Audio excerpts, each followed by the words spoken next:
저는 여기 삼성그룹에서 한 14년간 일을 했습니다. 그래서 이 인화원과 비슷한 또 용인에 있는 용인 자연농원 근처에 있는 그 인재원인가요? 거기는 아주 자주 드나들어서 이런 분위기에 상당히 익숙한 편입니다.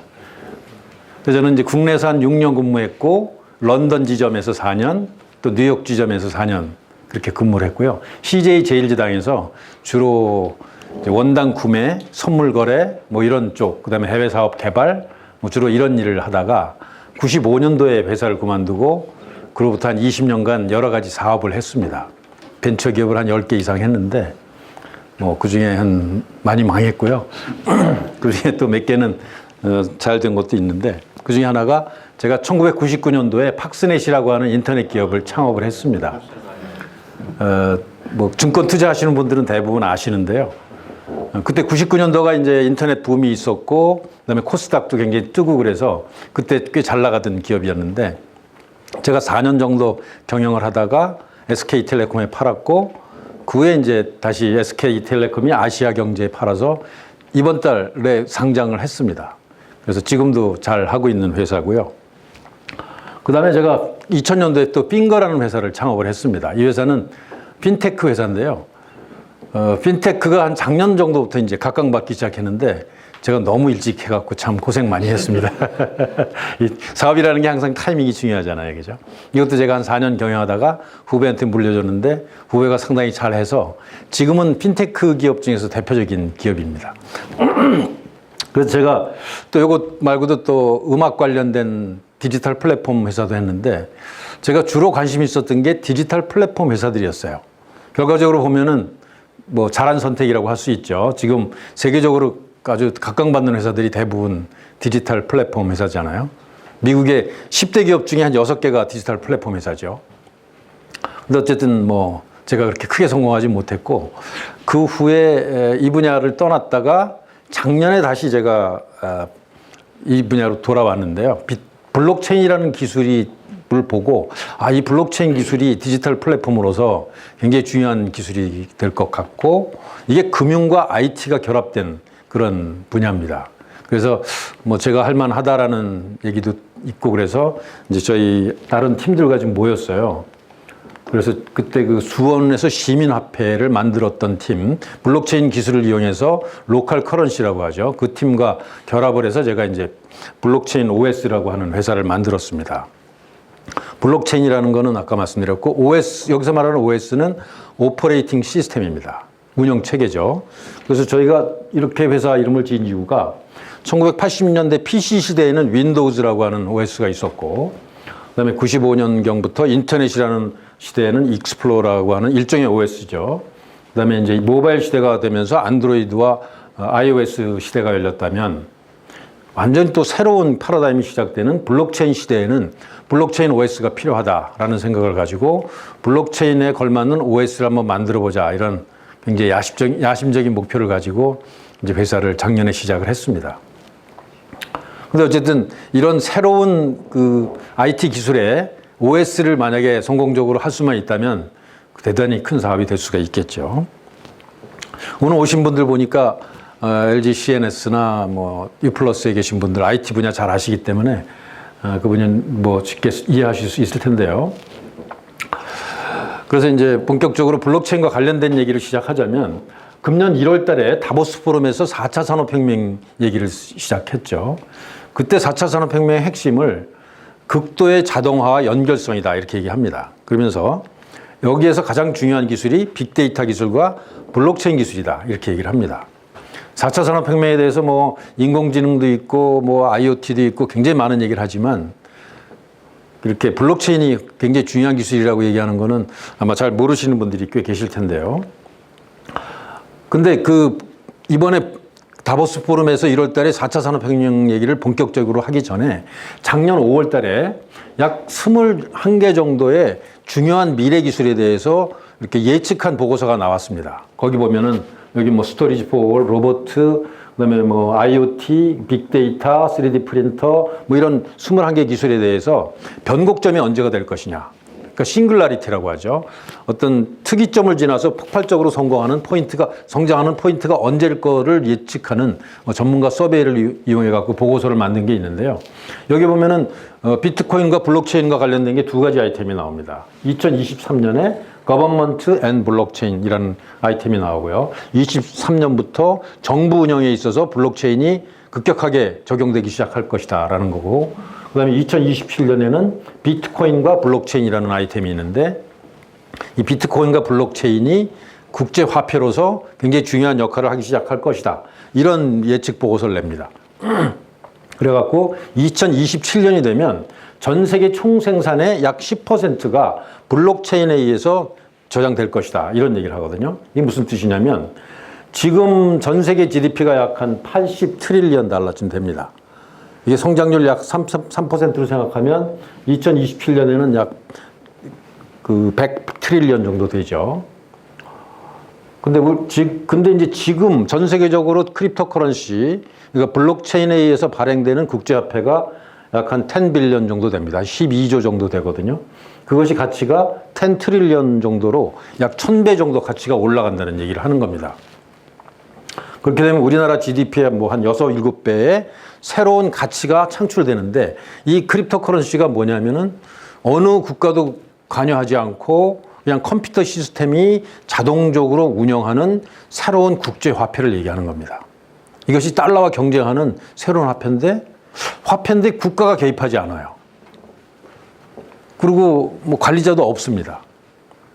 근데 국제 화폐로서 인정이 되고, 근데 그것이 새로운 가치로 10 트릴리언 달러, 그러니까 한 얼마죠? 만 천조쯤 되는 가치가 새로이 창조된다는 얘기를 하는 거거든요.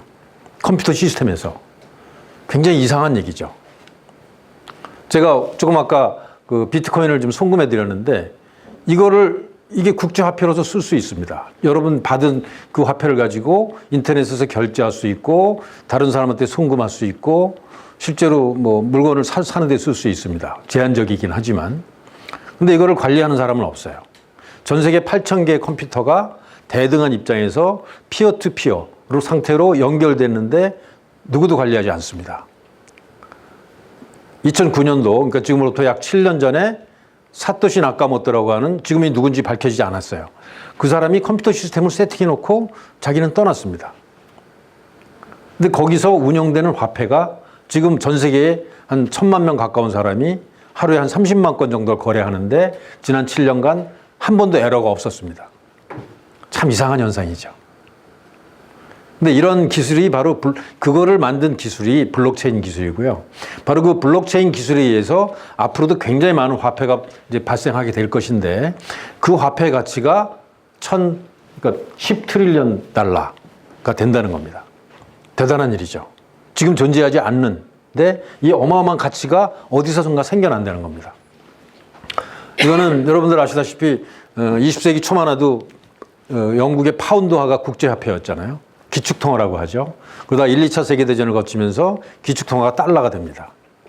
그리고 그 후에 유로화가 어느 정도 힘을 얻게 되고, 지금 이제 위안화가 힘을 얻게 되는데, 앞으로 그런 국제 기축통화 역할을 이런 블록체인에서 나오는 비트코인과 비슷한 암호화폐, 즉 크립토 커런시가 중요한 역할을 하게 된다는 거죠.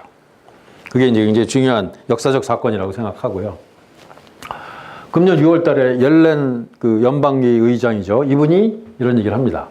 은행들이, 센트럴은행, 그러니까 중앙은행들이 블록체인을 앞으로 많이 연구해야 된다. 이런 얘기를 공개적으로 하고 일종의 세미나를 엽니다. 이분이 그 옐렌이고요. 이분이 그 체인이라고 하는 블록체인 기술회사의 대표입니다. 그리고 최근에는 또 힐러리 클린턴도 이런 얘기를 해요. 힐러리 클린턴이 뭐라고 하면, 미국이 차세대 기술의 선도적인 역할을 해야 되는데, 그 대표적인 게 자율주행차와 기계, 머신러닝과 퍼블릭 블록체인 어플리케이션이다. 이렇게 얘기합니다. 퍼블릭 블록체인 어플리케이션이라고 하는 얘기는 공공 서비스에 블록체인을 적용한다는 거예요. 이게 미국의 대통령이 관심사항입니다. 우리나라 정치인 중에서 이런 얘기하는 사람 아직은 없습니다. 근데 곧 많이 하게 될 거예요. 이게 워낙 시대의 거대한 흐름이기 때문에 그렇습니다. 우리나라에서는 참고로 2013년도에 한국은행 기획재정부 금융위원회 금융감독원이 모여갖고 도대체 비트코인을 어떻게 우리나라에서 해석하고 적용할 것인가를 토의를 해갖고 결론은 비트코인은 현행법상 화폐로 인정 불가능하니까 불법하고 무시하자, 이런 결론을 내립니다. 결과적으로 잘못된 결론이었죠. 그리고 2014년도에 이주열 총재는 한국은행 총재죠. 비트코인이 통화로서 인정하기 어렵고 제약이나 한계가 많다, 부정적인 얘기를 합니다. 다른 나라에서는 긍정적인 얘기가 그때 굉장히 많이 나오고 있었던 때죠. 그러다가 작년 12월 달에 처음으로 금감원장께서, 진흥석 금감원장께서 금융 파라다임의 변화에 선대적으로 대응하기 위해서 맥켄지가 블록체인을 이용해서 연간 약 23조 원의 절감 효과가 있다, 이런 얘기를 합니다. 그리고 국내 은행들도 블록체인을 이용한 컨소시엄을 만들어서 연구를 많이 해야 된다, 이런 얘기를 처음 하게 되고요. 그 다음에 이제 국제금융센터도 공동인프라 만들어야 된다, 이런 얘기를 하고, 작년 12월입니다. 금년 1월 달에는 지금 한국은행에서 블록체인 기술에 대해서 연구를 하겠다, 이런 얘기를 처음으로 나오고요. 그 다음에 한국거래소가 금년도 2월 달인가요? 2월 달에 블록체인 사업을 본격화하겠다, 이렇게 됩니다. 그래서 최근 1년 내에 한국에서도 굉장히 블록체인을 연구하는 일들이 많이 생겼습니다. 그렇다면 블록체인이 뭔지를 좀 더 설명드리자면요. 비트코인의 엔진, 비트코인을 만들어내는 엔진이 이제 블록체인입니다. 비트코인에 대해서는 뭐 잘 들어보셨을 텐데요. 근데 이 비트코인을 만든 사람이 누군지 아직까지 밝혀지지 않았습니다. 이름은 사토시 나카모토예요. 사토시 나카모토라는 사람이 아직도 정체가 밝혀지지 않아서 뉴스위크에서 이렇게 다루는데요. 그때는 뉴스위크가 이 사토시 나카모토라는 실제 이런 이름을 갖고 있는 일본 사람을 혹시 이 사람일지 모르겠다고 지목을 했는데요. 실제로 본인은 자기는 비트코인과 전혀 관계없다고 얘기를 했고, 실제로 이 사람은 이런 거 할 만한 사람이 아닙니다. 이거는 굉장히 고도의 수학과 컴퓨터 기술과 금융과 이런 거에 대한 엄청난 뭐랄까요, 탐구력과 어떤 지적 능력과 이 계산, 코딩 능력이 없으면 할 수 없는 일이거든요. 진짜 노벨상을 받을 정도의 대단한 업적입니다. 실제로 어떤 대학 교수가 이분을 노벨상 수상자로 추천을 했어요. 근데 만약에 그때까지 안 나타나면 어떡하냐. 이제 올해 가을에 이제 있잖아요. 그랬더니 자기가 대신 그 돈을 받아서 그 사람 부자에 송금해 주겠다, 이렇게 얘기합니다. 그 사람 부자는 누구나 다 알 수 있습니다. 그리고 얼마 전에 금년도 5월 달에 크레이그 라이트라고 하는 호주 사람이 자기가 그 사토시 나카모토라고 주장을 했는데 아닌 것으로 지금 밝혀졌습니다. 근데 이 사람이 어쨌든 이거는 이제 그 위키피디아에 나온 얘기인데요. 2008년도 가을에 사토시 나카모토가 어떤 논문, 화이트 페이퍼라는 걸 발표합니다. 그러고 나서 이제 이걸 론칭을 했고, 자기는 직접 나서지 않고 안데르센이라는 사람한테 이제 코딩을 더 발전시키도록 해놓고, 이 사람이 약 한 100만 개 정도의 비트코인을 갖고 있습니다. 2009년도에 시작해갖고 초기에는 자기가 다 채굴이라는 걸 했거든요. 그래서 재산이 약 한 거의 1조 원에 가깝습니다. 근데 나타나고 있지 않은 거죠. 아주 굉장히 신비로운 사건입니다. 인류 역사에 아주 드문 사건이죠. 어떤 거대한 일을 해놨는데 자기는 지금 숨어 있어요. 아직까지 밝혀지지 않았는데 실존 인물이라는 걸 확실합니다. 왜냐하면 전문가들하고 이메일 교환을 굉장히 많이 했어요. 최근 한 3년 전까지만 해도. 근데 어느 날 갑자기 자기가 은퇴하면서 사라졌습니다. 근데 어떤 사람들은 한 사람이라는 설도 있고 몇 명이 여러 사람이라는 설도 있어요. 이분이 영어를 영국식 영어도 좀 쓰고 또 미국식 영어도 쓰고 그래서 정체를 밝히기 굉장히 어려운데, 글쎄 뭐 FBI나 NSA는 알지는 모르겠어요. 근데 어쨌든 보통 사람 지금 알지 못합니다. 굉장히 특이한 일이죠. 이분이 이제 2008년도 말에 비트코인 피어-투-피어 일렉트로닉 캐시 시스템이라고 하는 화이트 페이퍼 논문을 8페이지짜리를 냅니다. 그 내용, 그게 이제 원본이 이렇게 생겼는데요. 그래갖고 이 안에 뭐 이렇게 원리를 이렇게 설명하는 그림도 있고. 근데 이분이 이제 혼자 뭐 처음부터 끝까지 다 한 건 아니고요. 1982년도부터 컴퓨터계에서는 비잔티움 제너럴스 프로블럼이라고 하는 일종의 풀기 어려운 숙제가 있었습니다. 그러니까 컴퓨터가 공유를 했을 때 예를 들면 피어-투-피어 상태죠. 그 중앙 통제 장치가 없을 때 이 컴퓨터끼리 어떤 서로 협조해갖고 어떤 하나의 단일한 목표를 수행하려고 했을 때 거기에 스파이라든가 뭔가 파괴자라든가 뭐랄까 해커들이 들어왔을 때 그거를 막을 수 있는 방법이 있느냐 없느냐에 관한 문제입니다. 이게 이제 비잔티움 장군의 문제라고 얘기를 하는데요. 그러니까 비잔티움이라고 하는 나라가 옛날에 있었잖아요. 거기서 어떤 하나의 성을 공격하기 위해서 장군들이 예를 들면 8명이나 10명이 같은 시간에 같이 공격을 해야만 그 성을 함락할 수 있는데 그 사람들이 통신하기 굉장히 어려운 상황이에요. 그 당시에 그러니까 뭐 말을 타고 한참 가갖고 서로 해야 되는데 과연 자기가 받은 메시지가 명령서가 이게 진본인지 아닌지를 분간할 수 있는 방법이 없다는 거죠. 특히 컴퓨터에서. 그게 이제 비잔팀 장군의 이제 딜레마입니다. 그 문제를 거의 30년 동안 사람들이 풀지를 못했어요. 컴퓨터상에서. 근데 이 문제를 푼 겁니다. 그래갖고 8,000개의 수천 대의 컴퓨터가 서로 통신을 하는데 해커의 공격이나 어떤 스파이의 공격이나 어떤 무슨 사기 치려는 사람들의 공격을 완벽하게 막을 수 있는 피어-투-피어 시스템을 만들었다는 거죠. 그게 이제 그게 바로 블록체인입니다. 그래갖고 2009년도 1월 달부터 이 사람이 이 시스템을 이용해서 그 논문에 의한 시스템을 제작을 해갖고 이제 만들기 시작합니다. 코인을 만들기 시작하죠. 코인을 만드는 방법이 어떻게 되냐면은 블록을 하나 만들 때마다 코인을 이 시스템에서 생산을 합니다. 처음엔 제로에서 시작해서 25개씩 이제 처음에는 50개씩 생산을 합니다. 10분마다 블록이 하나 생기거든요. 10분마다 50개씩 코인이 쭉 생기는 거죠. 그래갖고 이건 이제 2012년인데 2009년부터 이때까지는 가격이 형성되지 않았고 그냥 10분마다 코인이 쭉 생산된 겁니다. 그러다가 약 4년 후에 25개로 줍니다. 그걸 반감기라고 하는데 그 다음에 최근에 한 2달 전에 12.5개로 줄었어요.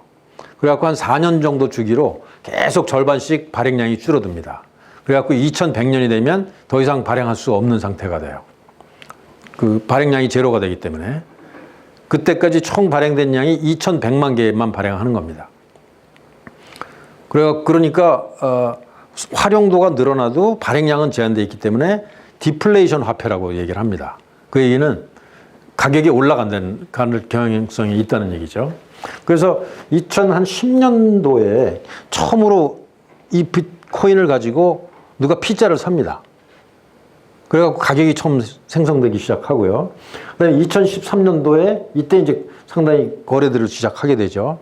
이때 그 실크로드 사건이라고 그래서 마약 거래를 이걸로 하게 됩니다. 이게 익명성이 있고 전 세계 어디나 쉽게 그 송금을 할 수 있기 때문에 마약 거래하기 참 좋죠.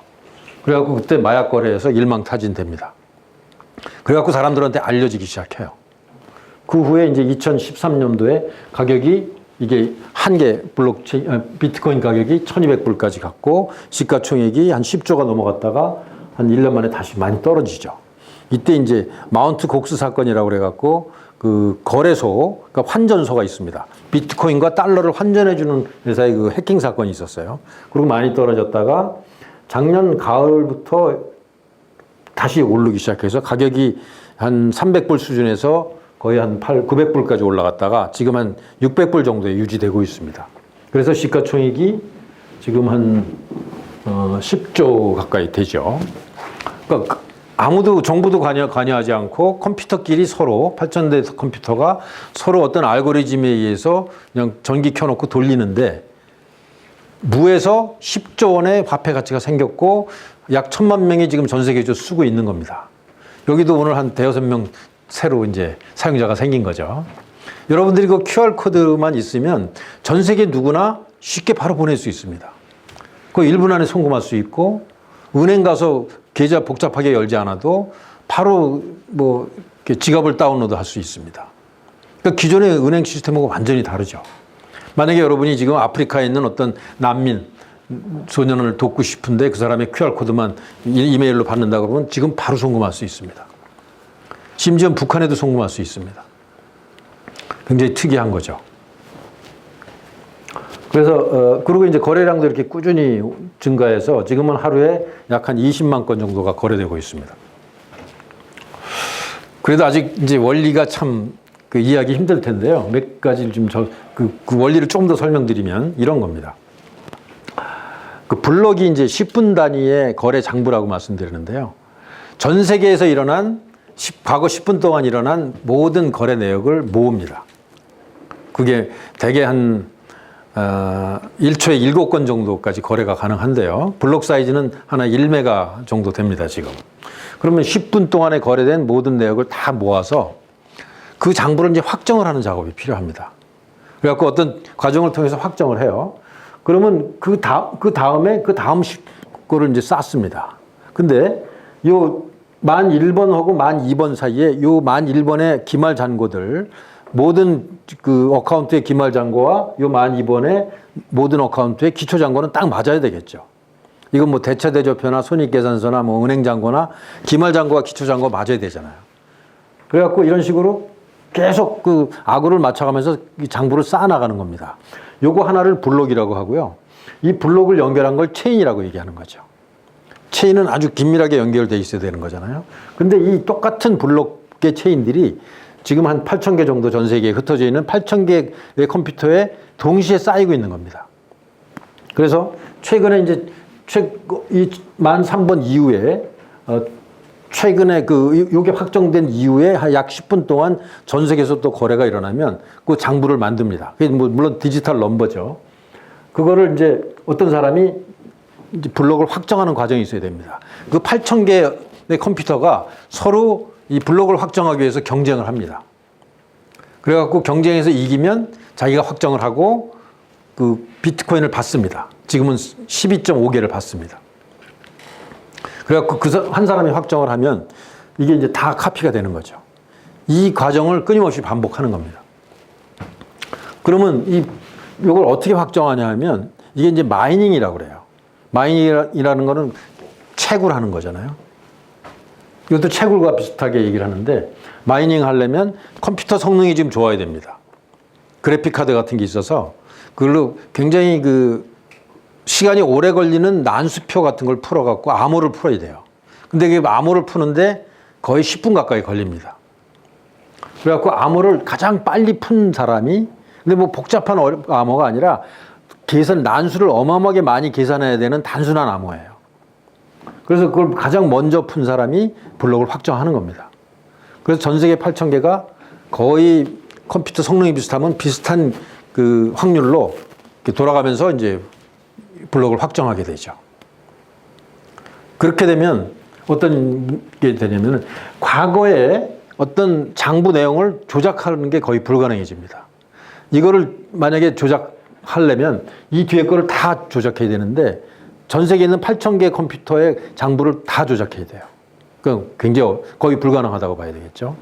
그 다음에 최근의 장부를 조작하려면, 그러니까 조작한다는 건 뭔 얘기하냐면 내가 지금 100만 부를 갖고 있는데 송금을 누구한테 200만 부를 해주면 건 조작이잖아요. 자기가 100만 불밖에 없는데 200만 부를 보내려고 이제 시도를 한다. 그걸 이제 더블 페이먼트라고 얘기를 합니다. 자기 잔고보다 훨씬 더 많은 돈을 보내면 이제 문제가 되잖아요. 이제 그거를 막기 위해서 이제 이 블록을 하나 만드는데 굉장히 많은 전기와 그 에너지가 소모되고 그다음에 10분 정도 시간이 걸리기 때문에 이거를 조작하려면 이 전체 8,000개의 컴퓨터 파워와 거의 비슷한 어마어마한 슈퍼컴퓨터에다가 그 투자를 해야만 이게 가능해지는 겁니다. 근데 이 8,000개 컴퓨터 파워를 다 더하면 전 세계 그 1등부터 50등까지 슈퍼컴퓨터의 파워를 다 합한 거 정도의 계산력이 있어야 됩니다. 그러니까 지금 이 상태에서는 불가능하다는 얘기죠. 이런 원리입니다. 이게 비잔티움 장군의 어떤 그 문제를 해결한다는 얘기는 뭐냐면 그 문서를 보내는 메시지를 굉장히 비싸고 굉장히 만들기 어려운 어떤 실 같은 거를 만약에 붙이게 한다면 조작이 불가능할 것이다. 믿을만 할 것이다. 뭐 그런 원리로 대강 생각하시면 됩니다. 이 원리를 이제 만들고 실제로 구현해낸 거죠. 그리고 지난 7년간 한 번도 사고가 없었습니다. 그러니까 앞으로도 사고가 없을 거라고 이제 예상하는 거고, 물론 뭐 소소한 문제들은 있었고, 이 블록체인 말고 블록체인과 환전하는 데서는 굉장히 많은 사고가 생겼어요. 환전 과정에서. 그렇지만 어쨌든 블록체인은 한 번도 깨진 적이 없습니다. 그렇게 되니까 이 과학적 원리를 이용해서 굉장히 많은 이제 화폐들이 나타나기 시작합니다. 이더리움, 리플, 스팀, 라이트코인, 뭐 대쉬, NEM 해갖고 거의 뭐 전 세계적으로 거래되는 화폐만 500개가 넘고요. 거의 매주 새로운 게 탄생하고 있습니다, 지금. 그래서 보면 지금 이게 어제 기준인데요. 비트코인이 한 9빌리언이니까 약 10조 원, 그다음에 이더리움이 한 1조 원, 그다음에 리플이 한 3천억, 뭐 이런 식으로 끊임없이 나오고 있고, 더 좋은 국제화폐를 만들기 위해서 굉장히 많은 회사들이 지금 노력을 하고 있고, 기술이 빠른 속도로 진보하고 있습니다. 저희 회사도 이 비트코인과 경쟁하는 새로운 화폐를 만드는 작업을 현재 하고 있고요. 그래서 이런 비트코인이 탄생함에 따라서 이런 화폐, 옛날에는 금태환 같은 게 있었죠. 태환화폐에서 디지털 화폐가 이제 1970년대부터 80년대부터 나오기 시작하죠. 그다음에 이제 얼마 전부터 가상화폐, 뭐 포인트 같은 것을 새로 만들어내는 시대에서 이제는 암호화폐가 생기는 어떤 화폐 금융의 새로운 역사가 쓰여지고 있는 겁니다. 그래서 2009년도에 처음 이제 암호화폐 비트코인이 나온 다음에 2011년도에 이제 라이트코인이라는 게 나오고, 그 외에도 뭐 계속 화폐가 나옵니다만, 이 기술이 암호화폐뿐만 아니라 자산을 발행하는 어떤 기술에 쓰고, 그 다음에 이제 리플처럼 송금 같은 거에다 쓰는 기술에도 발달하고, 그 다음에 이것을 확장하는 응용 플랫폼들이 많이 생깁니다. 그 다음에 이제 허가형 분산 원장이라는 것들이 생겨서 굉장히 다양한 분야의 새로운 기술들이 굉장히 빠른 속도로 확산되고 있습니다. 그래서 사람들은 지금 양상이 인터넷이 1990년경에 이제 처음 만들어져 갖고 한 95년경부터 이제 확산되기 시작했는데, 지금 인터넷이 한 95년도에 확장된 이후에 폭발적으로 성장한 것처럼 이 비트코인 블록체인 기술은 작년부터 각광받기 시작했습니다. 그래서 거의 인터넷의 한 95년 정도의 이제 양상일 거라고 보고, 앞으로 어마어마하게 크게 성장할 거라고 보고 있습니다. 그래서 인터넷은 정보를 굉장히 빠르고 쉽고 공유할 수 있게 하는 그런 시스템이었다면, 블록체인은 화폐와 자산과 기록과 어떤 정부의 기능을 할 수 있는 새로운 차원의 어떤 IT 기술이다, 이렇게 평가하기 때문에 어쩌면 인터넷보다 더 큰 영향을 앞으로 세상에 줄지 모르겠다, 이런 얘기들을 하는 거죠. 그래서 95년경에 인터넷이 이제 확산된 이후에 한 96, 7년도에 아마존 같은 게 생기고, 98년도에 구글이 생기고, 99년도에 이제 알리바바가 생겼듯이 아직까지 블록체인의 어떤 획기적인 회사들은 많지 않습니다. 근데 앞으로 그런 회사들이, 거대한 회사들이 나타날 것이다, 이렇게 예상하고 있는 거죠. 일단 이제 블록체인의 여러 가지 응용 분야 중에서 핀테크 쪽을 보면은요, 물론 이제 그 화폐 기능을 하기 때문에 핀테크가 가장 익숙하죠. 골드만삭스가 셀트코인이라는 것을 작년 12월 달에 개발을 하기 시작했습니다. 골드만삭스는 약 3만 명 중에서 거의 10,000명이 넘는 사람들이 IT 인력으로 바꿨습니다. 옛날에는 주로 인베스트먼트 뱅킹을 주로 하던 회사에서 자기네들이 이제 IT 회사다, 이렇게 얘기하면서 이런 블록체인 기술을 이용해서 대규모 소비자를 확보하려는 전략으로 지금 가고 있는 것 같습니다. JP모간도 블록체인을 지금 개발하고 있고요. 그다음에 일본의 미즈호 은행도 개발을 시작했습니다. 일본의 미쯔비시 도쿄 UFJ 은행도 일본판 그 블록체인을 만들기 시작했고요. 근데 일본이 특이하게 이쪽에 굉장히 빠르게 움직이고 있습니다. 그래서 국가적으로 이 블록체인 비트코인 화폐를 공식 화폐로 처음으로 인정을 했어요.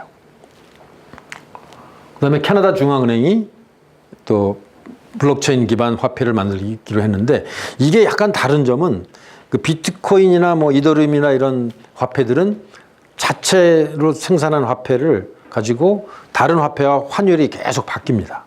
근데 캐나다에서 하는 이 바로 캐드 코인은 그냥 캐나다 달러를 1대1로 만드는데 운영만 이 블록체인 기술을 이용하는 겁니다.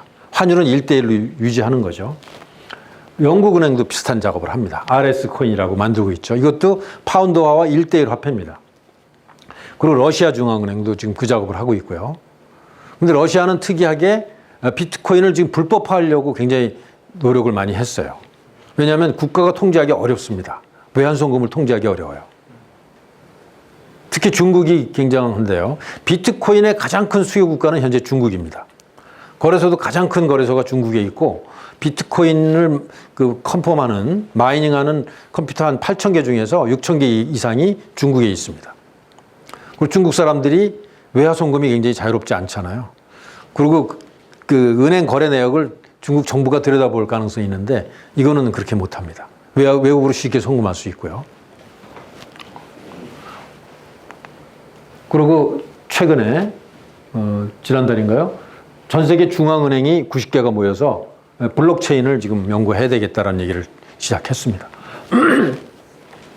근데 왜 이런 현상들이 급속하게 일어나냐면 이게 4차 산업혁명하고 상당히 밀접한 관계가 있고요. 그 중에서 특히 마이너스 금리와 관계가 있습니다. 지금 4차 산업혁명 시대의 특징 중에 하나가 자본이 넘치는데 쓸 데가 없는 현상이거든요. 옛날에는 자본이 부족해갖고 돈의 가격이 비쌌잖아요. 이자율이 비쌌죠. 근데 지금은 돈은 넘치는데 투자할 데가 마땅치 않아요. 자본이 중요하지 않은 시대가 된 겁니다. 자본은 흔합니다. 그러니까 이자율이 마이너스가 된 거죠.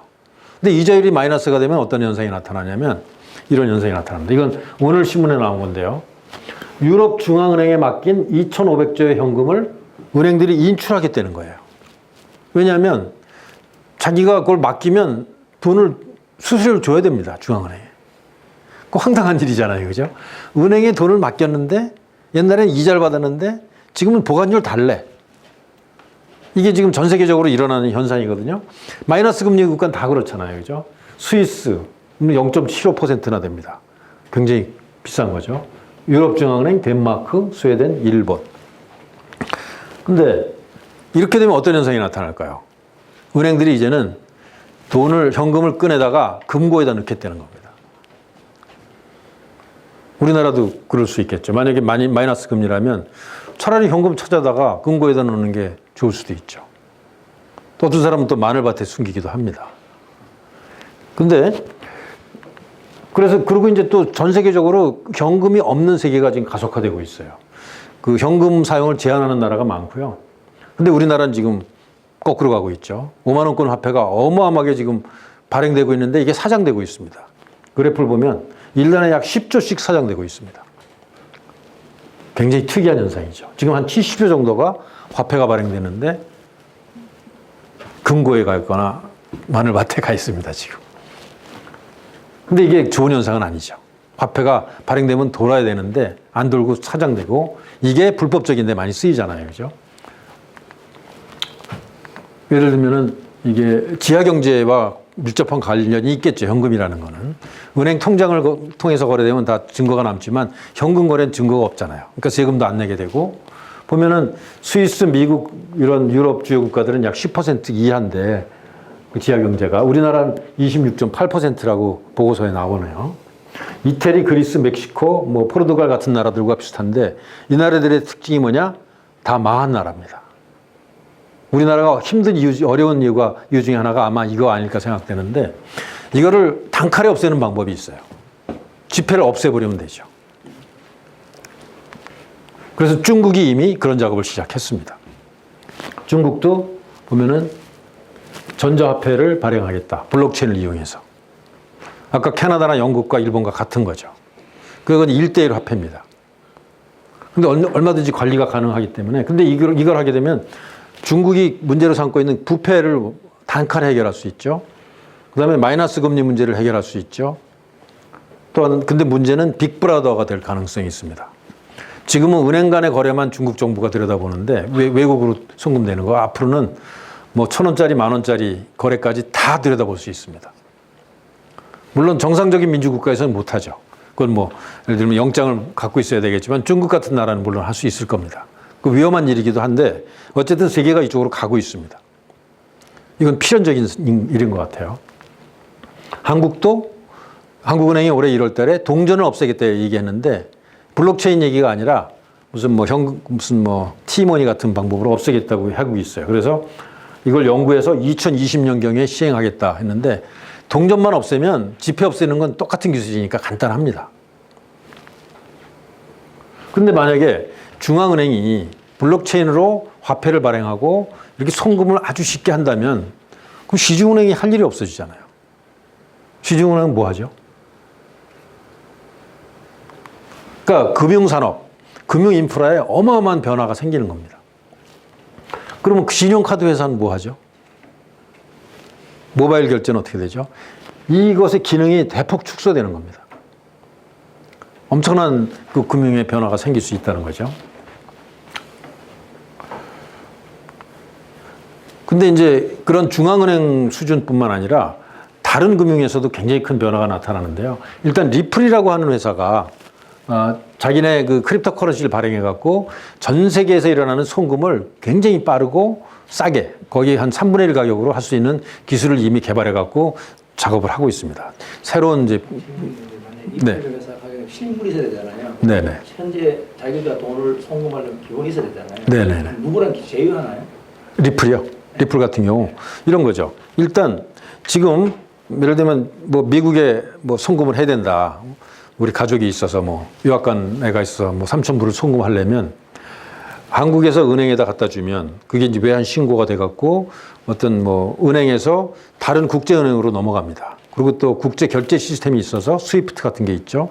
거기를 통해서 또 미국에 있는 어느 은행으로 가 갖고 그 은행에서 그 우리 애가 있는 그 지역은행까지 가는데 한 5가지 단계 정도 거치고 빠르면 뭐 하루 24시간, 늦으면 뭐 한 3일 정도 걸리잖아요. 근데 이걸로 하면 뭐 10분 내에 송금이 가능합니다. 일단 비트코인 이런 그 현재 이 실제 화폐하고 내가 예를 들면 100만 원을 주면 그거를 이 크립토 커런시를 바꾼 다음에 거의 1분 내에 그 미국으로 보낼 수 있거든요. 그럼 거기서 그 크립토 커런시를 달러로 바로 바꿔주면 되죠. 그런 방식으로 하면 되는 겁니다. 그 바꿔주는 어떤 그런 거점들이 있죠. 예, 그렇습니다. 리플은 그런 방식으로 하고 있습니다. 그 다음에 이제 이건 얼마 전에 나온 신문, 조선일보에 나온 내용인데요. 은행 장부를 분산시켜서 해킹을 봉쇄할 수 있다. 그래서 블록체인 기술로 연간 46조 원을 절감할 수 있다. 46조 생각해 보세요. 어마어마한 돈입니다. 매년. 그죠? 그래서 이 기술을 적용한 은행은 살아남고 경쟁력이 생기는 거죠. 그렇지 못한 회사들은, 은행들은 망할 수밖에 없다는 걸 얘기하는 거고요. 그래서 바로 며칠 전에 8월 달에 나온 거죠. 다보스 포럼에서 새로운 레포트가 나옵니다. 한 1년간 만든 보고서라고 하는데요. 파이낸셜 인프라스트럭처의 미래라는 보고서가 나옵니다. 뭐 금융 관련 관심 있는 분들은 한번 읽어보실 만해요. 아주 좋은 보고서인데요. 여기 보면 이제 여기는 디스트리뷰티드 레저 테크놀로지라고 얘기를 합니다. 그러니까 블록체인이라는 용어를 쓰지 않고 분산 장부 기술이라고 얘기를 해요. 이게 이제 제너럴 네임입니다. 그래서 24개 국가에서 지금 연구하고 있고 2,500개 이상의 그 특허가 파일되어 있고 90개 이상의 은행들이 지금 컨소시엄을 만들었고 90개 이상의 중앙은행들이 지금 관여되어 있고 한 1조 5천억 정도가 벤처 투자됐고 최근 한 3년 사이에 여기 이게 중요한데요. 80% 이상의 은행들이 2017년 내년까지 이 블록체인 그 기술 개발을 본격 시작할 것이다. 이런 보고서를 냅니다.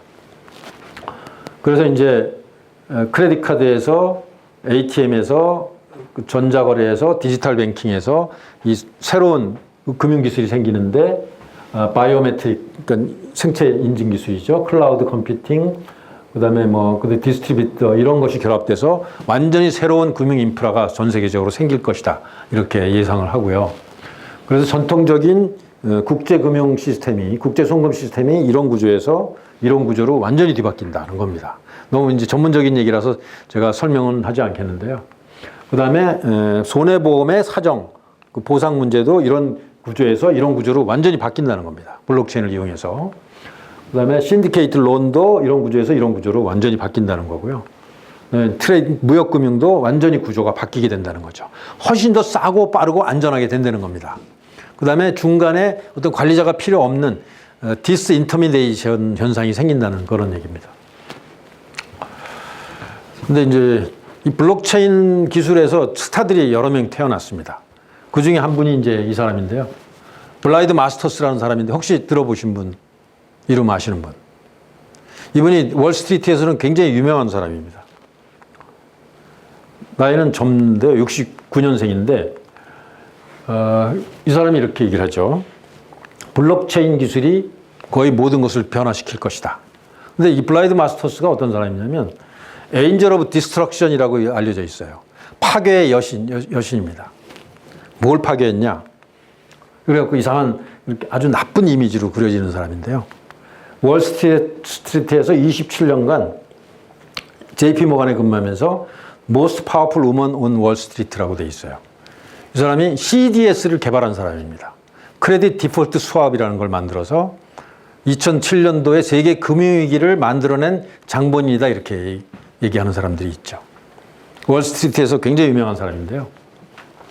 그래서 페드에서 이렇게 조사도 좀 받았고, 그다음에 이제 크레딧 디폴트 스왑에 빗대 갖고 비트코인 디폴트 스왑을 이 여자가 만드는구나 해갖고 이 사람이 얼마 전에 작년부터 이 비트코인과 블록체인 사업에 본격적으로 뛰어들었습니다.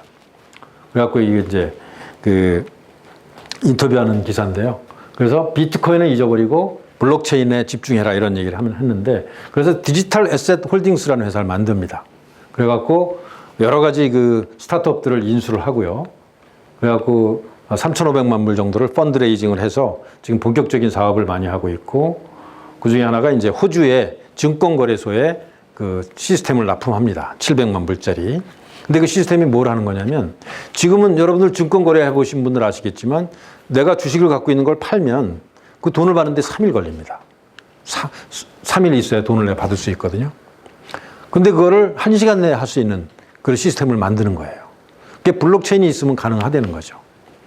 내가 증권을 갖고 있는데 이걸 팔았지만 그 판돈이 제대로 팔렸는지, 그것이 증권 예탁원에 갔다가 그다음에 굉장히 복잡한 과정을 거쳐갖고 이 사람이 판돈이 지금 이렇게 줄 수 있다. 이런 게 현재 전 세계 거의 모든 증권 거래 시스템이 다 그렇게 돼 있습니다. 근데 블록체인을 이용하면 그걸 굉장히 단순화시킬 수 있고 굉장히 싸게 할 수 있다는 거죠. 그래서 호주의 증권거래소가 이 프로젝트를 바로 이 블라이드 마스터의 회사한테 맡긴 겁니다. 근데 이 비트코인 자체만 갖고는 상용화에 여러 가지 어려운 점이 있어요. 문제점들이 있어요. 첫 번째는 가격 변동폭이 너무 커서, 아까도 보셨지만 막 1,000불 넘어갔다가 300불까지 떨어졌다가 지금 과거 1년 사이에 막 3배 올랐다가 하니까 화폐로서 약간 좀 쓰기가 곤란한 점이 있겠죠. 그 다음에 어카운팅으로 쓰긴 좀 어렵겠죠. 화폐 기능 중에 하나가 어카운팅 하는 데 쓰는 거잖아요. 그 다음에 아직까지는 대중의 인식이 낮고 상용화가 좀 부족하다는 거고요. 그 다음에 관리가 좀 어렵습니다. 내가 지금 이제 아까 비트코인을 저한테 받으신 분이 만약에 그 핸드폰을 잊어버리면 그거 어디 가서 찾을 데가 없어요. 그리고 한번 성공하면 도로 받기가 어렵습니다. 어떤 그런 좀 어려운 점이 있고요. 그 다음에 해킹이 가능성이 있어요. 블록체인 자체는 해킹되지 않지만 내 핸드폰은 해킹이 되거든요. 그 다음에 거래소가 해킹되는 사례는 여러 번 나타났습니다. 그 다음에 프라이버시 보장이 안 되는 특징이 있어요. 뭐냐면, 거의 모든 거래가 전 세계적으로 누구나 다 들여보다 볼 수 있게 되어 있습니다. 현재, 비트코인은. 근데 물론 익명성이 있어요. 그 계좌번호가 아까 받으신 그거 보면 한 30개 정도의 숫자와 이제 알파벳으로 되어 있는 계좌번호가 지금 갖고 계신 거거든요. 근데 그게 누군지는 모르지만 그 내역이 모든 사람들한테 다 공개되어 있습니다. 8,000개 컴퓨터에 다 담겨져 있어요. 그러니까 프라이버시가 보장되는 측면도 있고 익명성이 있으니까. 그렇지만 어떤 계좌에서 어떤 돈이 어느 시점에 얼마큼 갔다는 거는 모든 기록이 다 공개되어 있습니다. 그러니까 누가 파고 들어가면 찾을 수가 있는 거죠. 그래서 프라이버시 보장이 잘 안 되는 측면이 있고요. 그다음에 금융실명제가 하기 어렵습니다. 아까 제가 송금을 해드렸는데 요즘 금융권에서 중요한 게 Know Your Customer. 당신 커스터머 누군지 금융실명을 확실히 해라. 이게 이제 전 세계적인 금융의 스탠다드인데 그게 지금 없이 할 수 있는 금융 시스템이죠. 그렇기 때문에 자금 세탁이 가능합니다. 그래서 랜섬웨어에 많이 쓰죠. 그래갖고 이번에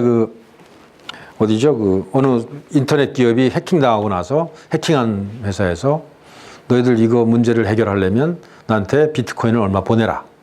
이게 굉장히 많습니다, 요새. 랜섬웨어라고 그러죠. 컴퓨터 시스템을 인터넷 사이트를 다 차단시킨 다음에 해커가 이거를 복구하려면 너 비트코인 얼마 보내라. 이런 범죄가 굉장히 많이 일어나고 있습니다. 그런데 쓰이고 있는 거죠. 이런 문제들이 있는 거예요.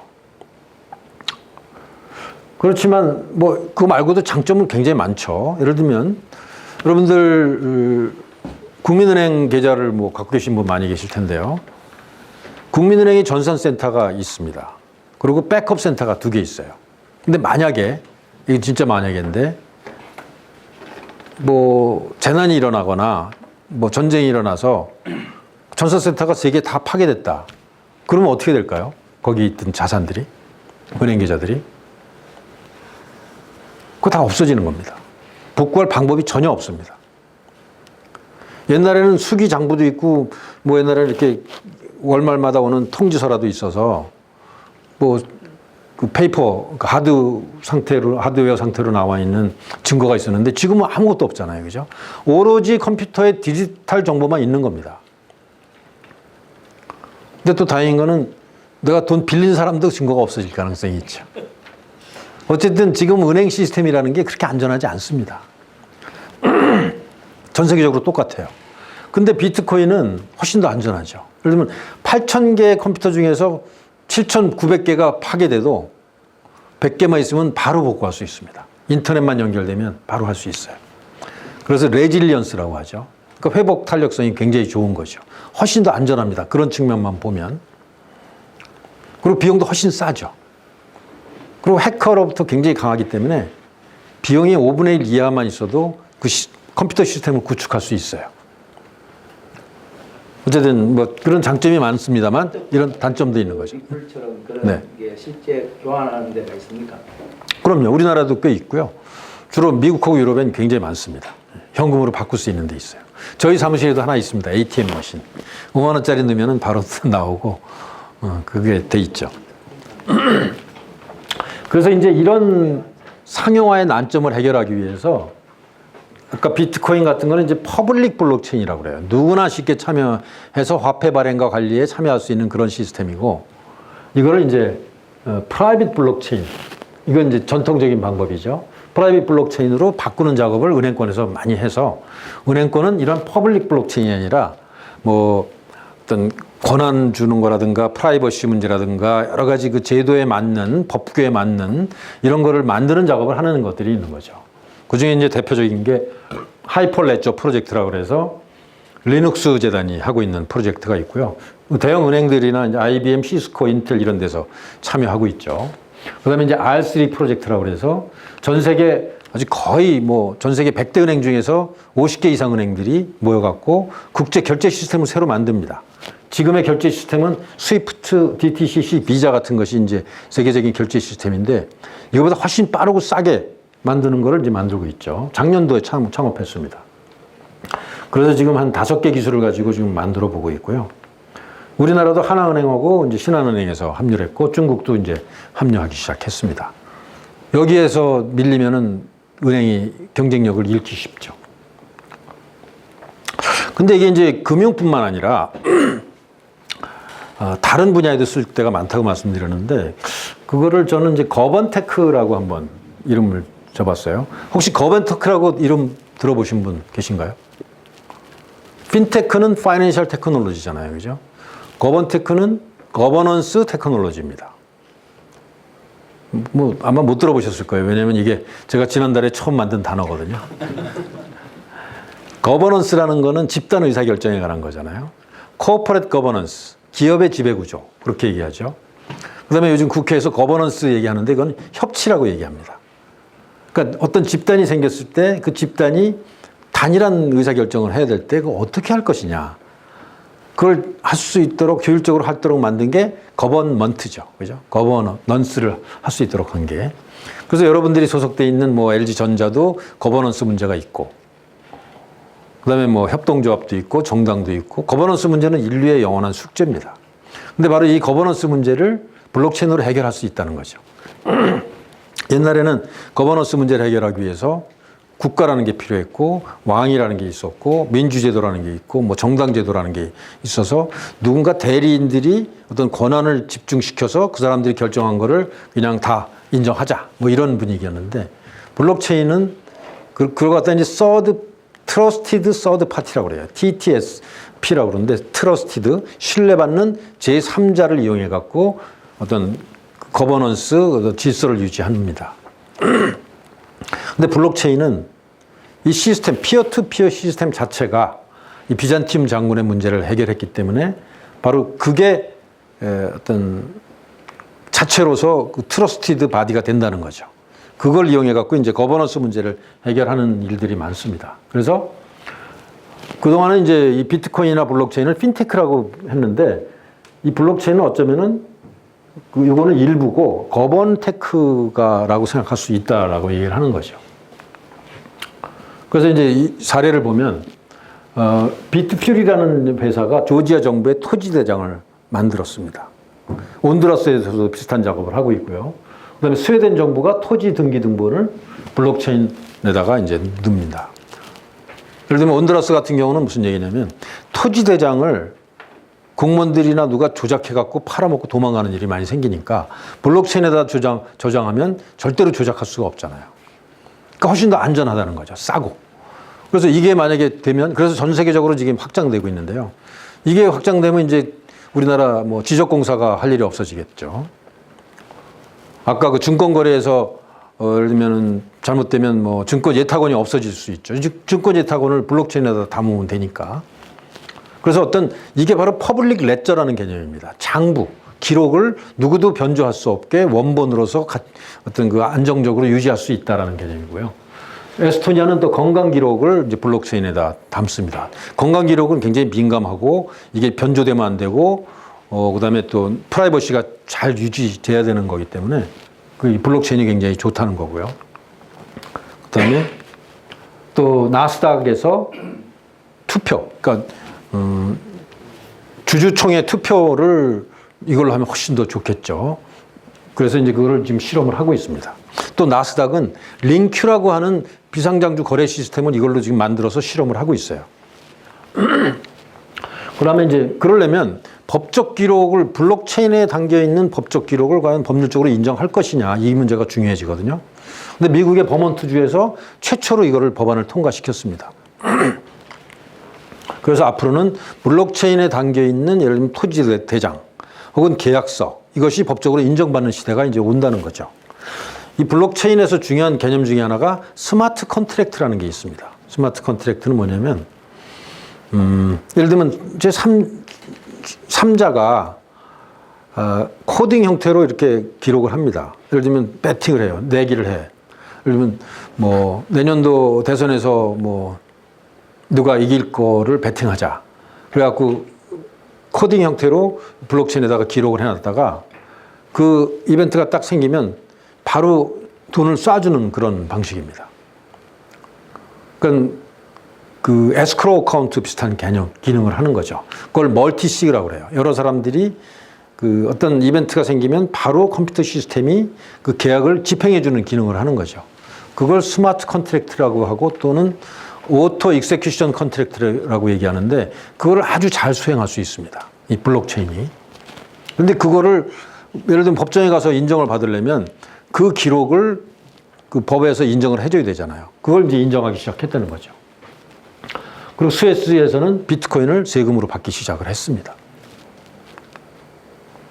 이건 제가 6월 달에 쓴 그 인터뷰한 기사인데 거버넌스 문제와 과학기술을 결합한 거번테크가 앞으로 굉장히 중요한 어떤 사업이 될 것이다. 그런 생각을 한 거고요. 그 다음에 이제 김광원 교수라는 분이 유명하신 행정학자죠. 이분도 이런 말씀 하십니다. 정부의 신뢰가 바닥으로 떨어지니까 민간끼리 P2P 화폐를 교환하는 블록체인을 이용한 신뢰공학으로. 이 블록체인은 신뢰를 만들어내는 거라는 거죠. 그래서 입법, 행정, 사법, 선거 등의 중심축이 정부에서 민간으로 옮겨갈 것이다. 이게 바로 거버넌스의 새로운 시대를 연다는 겁니다. 그것이 가능하게 되는 게 이제 블록체인 기술이라는 거죠. 그래서 금년 1월 달에 영국에서는 블록체인 시대를 여는 비욘드 블록체인이라고 하는 이런 보고서를 만들어서 발표를 합니다. 영국 정부는 블록체인으로 정부 서비스를 대폭 바꾸겠다 이런 의지를 표명한 건데요. 일단 컴퓨터 보안에 강화할 수 있고 복지 전달 체계를 그 효율적으로 할 수 있고 정부 지원금을 투명하게 관리할 수 있고 새로운 일자리를 창출할 수 있고 탈세를 축소할 수 있다. 그래서 분산하면 공개되고 공개되면 투명 사회가 된다라는 슬로건을 가지고 국가의 거버넌스 시스템 전체를 블록체인 베이스로 바꾸는 작업을 지금 영국은 이미 시작을 했습니다. 아까 말씀드린 그 힐러리 클린턴도 비슷한 얘기를 지금 하고 있고요. 그래서 투표 시스템은 이미 블록체인을 이용해 갖고 실명 확인하고 검증 가능하게 지금 많이 하고 있습니다. 이거는 이제 아고라 보팅이라고 그래서 여기 보면 비트코인 베이스 보팅이라고 그러죠. 이거는 이제 스페인에서 시도 이미 된 거고요. 이거는 텍사스 그 자유당에서 이미 투표를 이걸로 했고요. 그다음에 이제 이걸 전문으로 하는 스마트매틱이라는 회사는 전 세계 다니면서 우리나라로 치면 선거관리위원회인데 블록체인 기술을 이용해서 선거 서비스를 해주고 있고요. 그 외에도 뭐 굉장히 많은 일들을 거번테크 개념으로 할 수가 있습니다. 예를 들면 상장기업의 회계라든가 뭐 주총 관리라든가 심지어는 뭐 아파트 관리비를 투명하게 관리할 수 있고 싸게 관리할 수 있는 방법을 쓸 수 있죠. 그래서 저는 내년도 대선에서 이 거버넌먼트 지금 3.0을 이제 박근혜 정부가 굉장히 열심히 추진했죠. 이명박 정부 때부터. 근데 그거보다 훨씬 더 차원을 넘는 거버넌먼트 4.0 시대가 열리지 않겠느냐. 그거를 표방하는 대선 후보가 상당히 지지를 얻지 않겠느냐 그런 추측을 해봤고요. 또 하나는 현금을 폐지해서 부정부패와 이거를 획기적으로 없애면서 동시에 블록체인 기술이 세계적으로 선도할 수 있는 그런 얘기가 아마 대선 국면에 나오지 않겠느냐 그런 추측을 해봤습니다. 아직은 안 나오고 있어요. 그래서 이제 뭐 여러 가지 말씀드렸는데 오늘의 제가 강의 주제로 삼았던 그럼 4차 산업혁명과 이제 블록체인과의 연결관계. 여러분들 아마 4차 산업혁명을 선도해야 되는 이제 그룹 차원에서 그런 임무를 받으셨기 때문에 상당히 중요한 과제라고 생각하는데요. 여러 가지 뭐 관계가 있다는 건 이미 뭐 말씀드렸지만 좀 더 정리를 하자면 일단 IoT하고 굉장히 중요한 연결관계가 있습니다. 4차 산업혁명에서 IoT가 핵심 중에 하나인데요. IoT가 이제 몇 가지 문제가 있는데 일단 보안이 굉장히 어렵습니다. 이게 일단 컴퓨터가 작기 때문에 보안 시스템을 넣기가 굉장히 힘들어요. 근데 블록체인을 이용하면 이게 가능해집니다. 저희 회사가 개발하고 있는 기술 중에 하나가 그건데 중앙 컴퓨터를 가지고 어떤 그 보안 문제를 해결하는 게 아닙니다. 그러니까 저희가 안티바이러스의 파일들을 다 모아갖고 클라이언트에 보내갖고 너 바이러스 걸렸는지 이렇게 조사하는 게 아니라 피어투피어로 뭐 1000개국 10,000개가 서로 비교해갖고 다 똑같은 상태에 있느냐.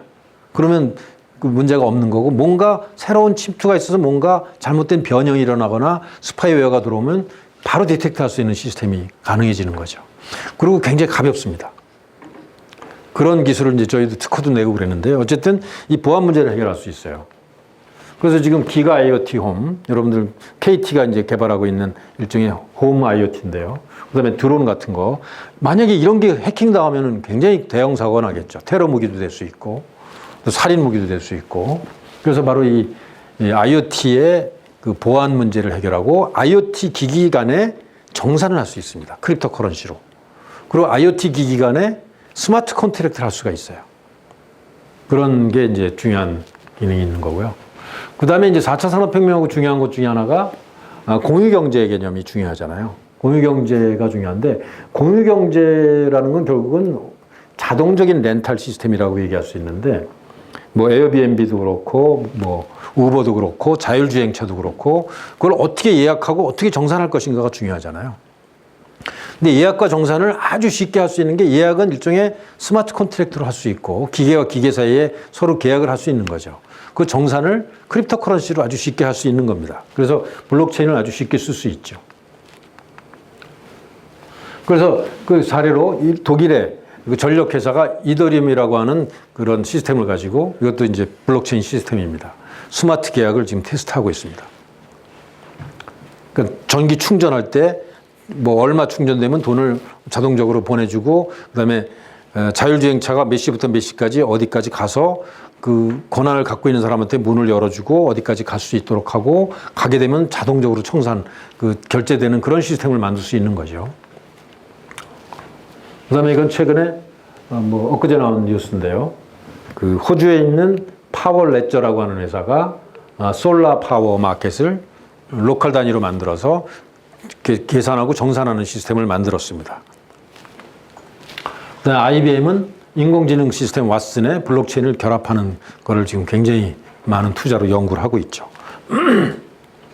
여러분들 잘 아시겠지만 일단 1, 2차 산업, 3차 산업혁명까지는 일단 대량 생산 컨베이어 벨트 시스템입니다. 근데 4차 산업혁명은 퍼스널라이즈드 프로덕션이라고 얘기해서 고도의 연결성과 고도의 자동화를 통해 갖고 기계가 스스로 일을 하도록 해야 되는 거거든요. 근데 그때 필요한 게 뭐냐는 거죠. 그때 필요한 게 바로 이 디센트럴라이제이션 오토 이런 개념입니다. DAO라고 이제 얘기를 하는데요. 분산 자율 조직 상태가 굉장히 중요합니다. 사람들의 개입 없이 이 기계와 기계수 사이에 뭐 재고, 그다음에 뭐 제품의 어떤 출시 시기, 굉장히 많은 것들을 스스로 판단해 갖고 스스로 결정하는 물류 시스템과 어떤 그런 시스템들을 만들어야만 4차 산업혁명이 가능해지는 거죠. 그래서 아주 단순하게 4차 산업혁명을 얘기하자면 IoT가 굉장히 많이 이제 사방에 깔릴 거고요. 공장에도 그렇고, 가정에도 그렇고, 개인도 그렇고.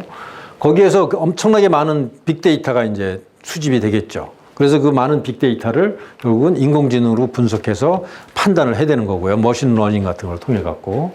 그랬을 때 핵심은 결국은 머신 투 머신 커뮤니케이션이 굉장히 중요해지는 겁니다. 지금은 내가 컴퓨터를 한 3개 정도 갖고 있는데 스마트폰, 노트북, 뭐 집에 TV 있는데 내가 컴퓨터를 한 30개 정도 갖고 다니는데 그걸 일일이 다 사람이 통제할 수 없습니다. 그럼 기계끼리 자율적으로 통신하고 정산하는 시스템을 만들어야 되거든요. 그래서 바로 이 크립토 커런시가 예약 및 정산을 할 수 있고 IoT 보안 문제를 해결할 수 있고 특히 트러스티드 서드 파티, 그러니까 제3자의 개입 없이 블록체인을 바탕으로 한 DAO를 만들 수 있다는 겁니다. 그러니까 분산된 자율 조직을 만들 수 있다는 거죠. 이게 Decentralized Autonomous Organization이라는 개념인데요. 그래서 바로 기술뿐만 아니라 어떤 사회 시스템에도 굉장히 큰 영향을 줄 거라고 보는 건데 이게 바로 이제 아까 말씀드린 Decentralized 분산된 자율 조직입니다.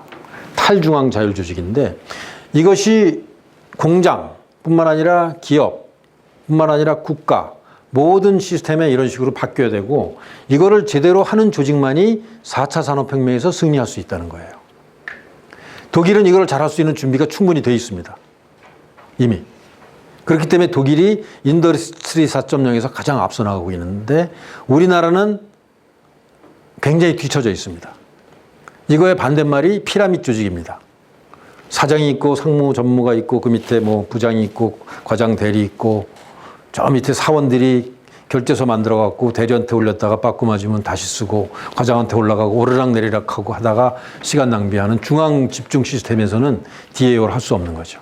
그런 시스템은 그 4차 산업혁명의 자동화 시스템으로 연결되기가 굉장히 어렵습니다. 그래서 바로 이 DAO가 단순히 블록체인뿐만 아니라 4차 산업혁명의 고도의 연결성과 자동화를 하려면 사회 시스템, 기업 시스템도 인사 시스템도 DAO로 바뀌어야 된다는 거고요. 어떤 사람이 이런 얘기를 했습니다. 존스턴이라는 사람이 Everything that can be distributed will be distributed. 결국 분산이 가능한 건 모두 분산될 것이다.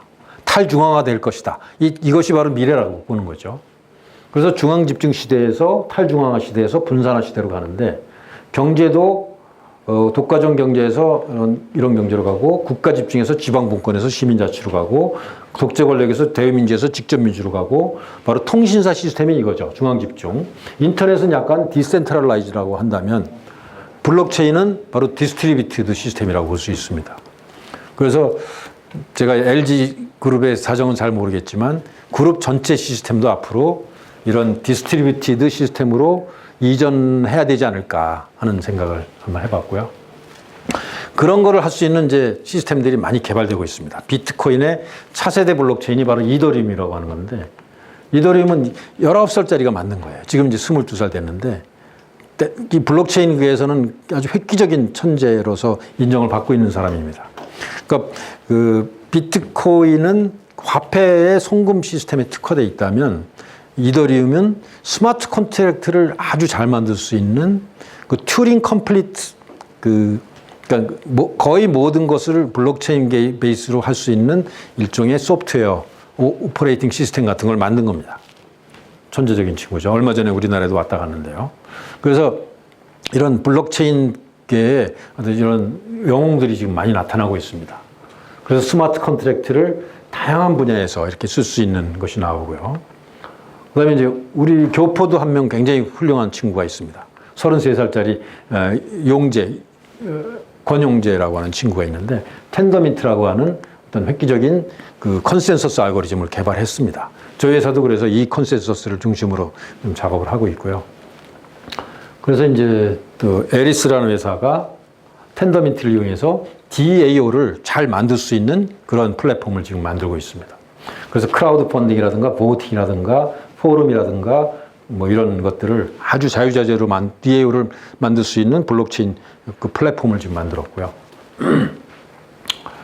그 다음에 이건 약간 다른 분야인데 투자 기회도 꽤 있지 않겠어요? 그러니까 지금 새로운 화폐, 현재까지 존재하지 않는 화폐가 앞으로 10 트릴리언 달러가 새로 생길 때 분명히 투자 기회가 있겠죠. 여러분들 아마 한 70년대에 뭐 압구정도 말죽거리에 땅 샀으면 큰 부자 되셨잖아요. 그보다 더 큰 게 일지 모릅니다. 아직 태어나지 않았는데 지금 저는 비트코인이나 이더리움이 최후의 승자라고 보지 않습니다. 단점들이 꽤 있어요. 95년도에 우리가 애플이 아니죠. 그죠? 야후가 대단했지만 최후의 승자가 되지 못했잖아요.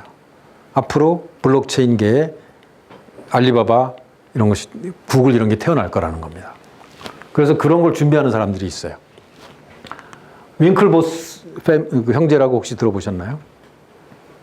그 페이스북 창업자 중에 한 명입니다. 근데 서로 이제 재판해 갖고 뭐 지적재산권 갈등이 많이 생겼는데 그래갖고 돈 좀 받았어요. 근데 이 친구들이 바로 비트코인을 이용한 ETF 사업에 본격 뛰어들었습니다. 얼마 전부터 그래서 미국의 증권시장에서 ETF, Exchange Tradable Fund라고 그래서 우리나라도 지금 ETF가 상당히 각광을 받고 있죠. 투자 수단으로서.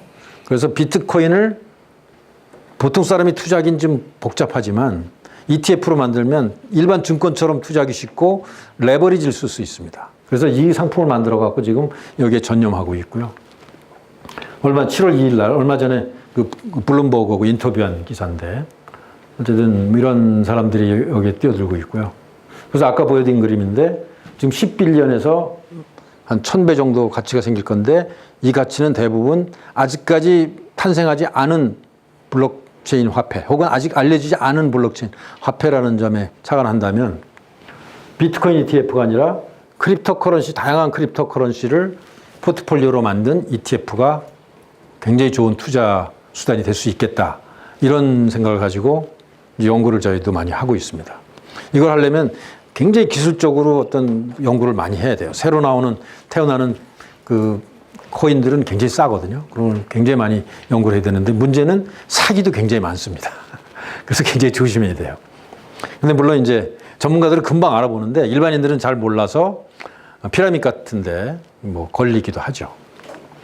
그래서 이제 이런 많은 그 커런시들을 저희는 아주 굉장히 집중적으로 연구를 많이 합니다. 왜냐하면 우리 것도 잘 만들어야 되고 또 딴 거를 이제 벤치마크 해야 되니까요.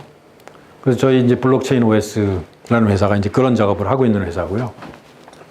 그래서 저희는 비트코인이나 이더리움보다 훨씬 더 좋은 시스템을 만들어 보자 그래서 블록체인 OS의 보스코인이라는 걸 지금 제작하고 있고요. 그 다음에 이제 프레딕션 마켓이라고 하는 새로운 영역을 저희가 개척하고 있는데 이거는 못 지나가고 그 다음에 이제 앞으로 음악 플랫폼도 블록체인 베이스로 바뀌면은 훨씬 더 중간자를 없애고 싸게 음악 생산자가 바로 소비자들로부터 실시간으로 정산받을 수 있는 시스템이 가능합니다. 지금 같은 경우는 저작권자들, 가수나 뭐 작곡, 작사자들이 정산받는데 한 2달 가까이 걸리고 중간에 있는 그 트러스티드 서드 파티라고 하는 저작권위원회가 신뢰를 잘 못 받고 있죠. 그래서 이런 음악 세계도 많이 판도가 바뀔 수 있고요. 이미 그런 것들이 나오고 있습니다. 뮤즈라는 것이. 그 다음에 이제 아마존이나 알리바바나 이베이 같은 이런 오픈 마켓도 오픈 바자라고 하는 게 이미 나왔는데 이것이 P2P로 활성화되면 크립토 커런시로 정산이 되면 그 수수료가 훨씬 작기 때문에 이게 더 경쟁력이 있을 수가 있다는 겁니다. 그 다음에 이런 그 온디맨드 서비스도 P2P, O2O로 하게 되면 이미 나와 있는데요. 어케이드 시티라든가 라주즈 같은 것이 어쩌면은 시간이 지나면 여기가 더 이길 수 있다는 거죠. 지금 세계적으로 각광받고 있는 바로 이런 온디맨드 우버라든가 이런 알리바바라든가 이런 음악 그 콘텐츠 플랫폼들이 어쩌면 시간이 좀 지나면 블록체인 베이스로 만약에 바뀔 수 있다고 생각하면 어마어마한 사업 기회가 생기는 거죠. 업체별로 만드는 비트코인을 국가가 관리해야 되는 거 아닙니까? 저렇게 무분별하게 하게 되면 네. 부도가 나게 될 경우에 비트코인으로 환산돼 있던 돈들이 다 없어져 버리는 거예요. 네, 그렇습니다. 그걸 막기 위해서 정부가 관리를 한다든지 아니면 뭐 이 승인을 내준다든지 네네. 그 회사로부터 뭐 담보를 잡아가지고 네네. 총 자산만큼 승인을 한다든지 이렇게 하자면 국가에 있는 국민들이 지금 믿고 하기에는 아무 장치는 완벽하지만 그 회사를 믿을 수가 없다. 그렇죠. 그건 뭐 굉장히 중요한 지적을 하신 건데요. 어떻게 보셔야 되냐면 많은 국가들이 그걸 하려고 노력을 했어요. 국가가 통제해 보려고. 근데 결과적으로 국가가 통제할 수 없다는 걸 깨달은 겁니다. 비트코인을 통제하려면 그 비트코인을 관리하는 회사가 있어야 되는데 관리하는 회사가 없습니다. 그걸 주도하는 사람이 있어야 되는데 만약에 그 사람이 뭐 범죄 혐의가 있으면 잡아가야 되는데 잡아갈 사람이 없는 거예요. 근데 세계적으로 뭐 하루에 몇십만 건씩 계속 거래되고 있습니다. 그래서 거의 유일하게 러시아가 그걸 금지시키려고 굉장히 노력을 했는데 최근에 그걸 포기했습니다. 그러니까 그거를 도저히 막을 수가 없다면 차라리 친구가 되는 게 낫다라고 거의 세계 모든 국가들이 이미 인정을 한 겁니다. 왜냐하면 크립토 커런시는 속성상 누가 통제할 수가 없습니다. 예를 들면 아까 그 이더리움을 그 비탈릭 부테린이라는 친구가 만들었는데 그 친구가 떠나고 그 회사가 없어져도 이 시스템은 돌아갑니다. 굉장히 특이한 P2P 컨트롤 상태이기 때문에 그런 거거든요. 그래서 그 쓰는 사람들이 그 신뢰를 믿는 수밖에 없어요. 그래갖고 비트코인을 뭐 7년 동안 문제 없으니까 나는 그냥 쓸래. 그런 사람들이 많이 존재하면 그냥 그게 국제화폐가 되는 겁니다. 국가라는 권력이 막을 수 있는 방법이 전혀 없다는 거죠. 물론 이제 아까 그 퍼블릭 블록체인은 그렇고요. 프라이빗 블록체인은 완전히 다른 얘기입니다. 이건 기술만 이용해서 전통 시스템, 전통 법률 시스템 안에서 돌아가도록 하는 거죠. 근데 물론 미국은 또 이런 사고에 대비해서 이 블록체인 기반으로 한 그런 그 거래소나 이런 거는 허가 제도로 지금 바꾸고 있어요. 왜냐면 블록체인 화폐, 블록체인 자체는 사고가 안 나는데 거래소에서 자꾸 사고가 터집니다. 그리고 그걸 약간 사기성으로 활용하는 사람들이 있어요. 그래서 블록체인 화폐를 거래하거나 거래소를 만들거나 운영하는 사람들은 허가하는 쪽으로 나가고 있고요. 블록체인 업계, 크립토커런시 업계에서는 각국의 정부가 그런 제도를 만들어주기를 원하고 있습니다. 그래야만 사고가 좀 덜 터지거든요. 뭐, 그 정도로. 뭐, 또 추가 질문은 제가 곧 끝나니까 그때 더 해주시고요. 그래서 저희는 어쨌든 이런 보안 기술과 블록체인 OS와 이런 걸 가지고 장기적으로 이런 블록체인의 새로운 생태계를 만드는데 한 자리 좀 껴보자 뭐 이런 생각을 좀 하고 있습니다. 그래서 저희가 뭐 재밌는 슬로건을 한번 말씀드려 보겠는데요. 여러분들 그 미국 화폐를 보면 In God We Trust라는 단어가 있습니다. 뭐 거의 모든 그 달러에는 다 써 있는데 그게 우리는 신을 믿는다라고 하는 미국의 국가 슬로건입니다. 어쩌면은 신 아래서 우리는 서로 신뢰한다 이런 뜻도 있죠. 근데 이 블록체인 기술은 바로 신뢰를 만드는 기술입니다. 신도 없고 국가도 없지만 우리는 시스템 속에서 피어 투 블록체인 시스템 속에서 서로 신뢰할 수 있는 사회를 만들 수 있다. 이런 얘기죠. 그래서 제가 In Blockchain We Trust 이런 한번 생각을 해봤고요. 어쨌든 이런 일을 위해서 저희 회사가 열심히 해보려는데 혹시 여러분들하고 이제 더 뭐 협력하거나 대화하거나 할 수 있는 일이 생겼으면 좋겠습니다. 이상 마치겠습니다. 감사합니다. 질문 있으면 해주시죠. 질문이 많으실 것 같은데. 비트코인도 금리에 따라서 가격 변동이 있을 수 있는 문제가 있나요? 비트코인은 금리 개념이 없습니다. 왜냐하면 누가 예금하는 사람이 없거든요. 이 무한대로 생성되는지는 못할까요? 뭔가 생성되더라도 한적일 건데 그러면 사고자는 사람이 많으면 가격이 올라갈 수 있는. 그 환율의 문제지 이자율의 문제는 아니죠. 그러니까 교환 가치는 바뀌는데요. 대부분의 화폐는 인플레이션 화폐입니다. 그래서 전 세계적으로 뭐 대부분의 국가들은 화폐를 발행해서 시니어리지 효과라는 걸 얻으려고 하죠. 시니어리지 효과라고 들어보셨나요?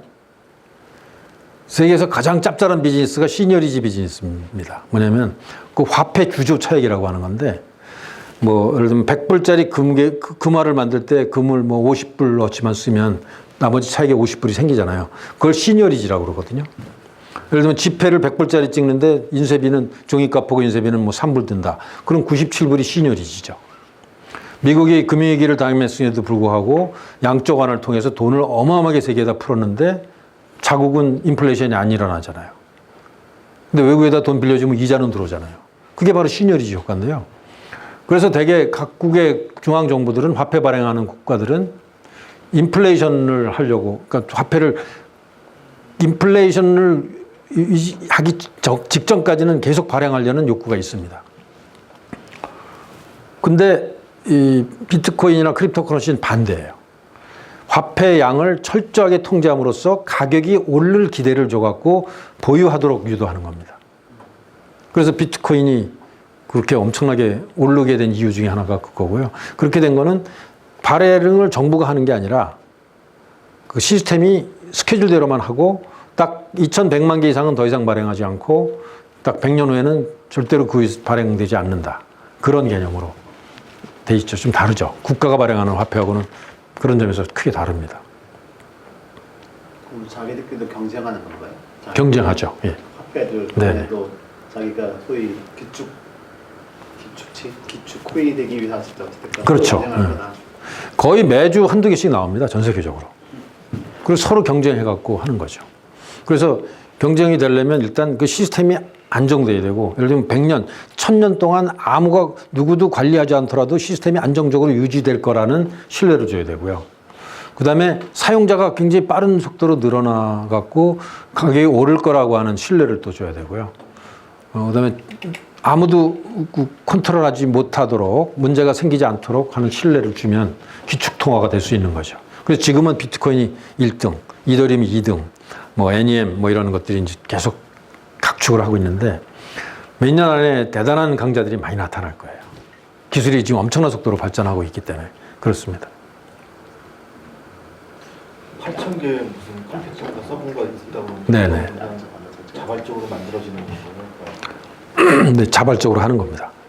뭐 선생님도 당장이라도 비트코인 마이닝에 참여하고 싶으면 뭐 약간 성능이 좋은 그래픽 카드를 사다가 집에다 설치해 놓으시면, 집엔 전기값이 많이 나오니까 안 되고 전기값 누진세가 아닌 데다가 설치해 놓으시면 그 마이닝을 합니다. 그게. 그래갖고 마이닝을 하면 이제 그 12.5개 그 비트코인이 생기죠. 그래서 비트코인은 우리나라에 많지 않은데 이더리움 마이닝 하는 사람들 많습니다. 우리나라에. 기계 한 대 설치하면 한 20만 원은 벌어요. 한 달에. 저희 집에도 있습니다. 실험 삼아 하고 있거든요. 근데 전기값이 한 10만 원 나갑니다. 그래서 태양광을 설치해야 됩니다.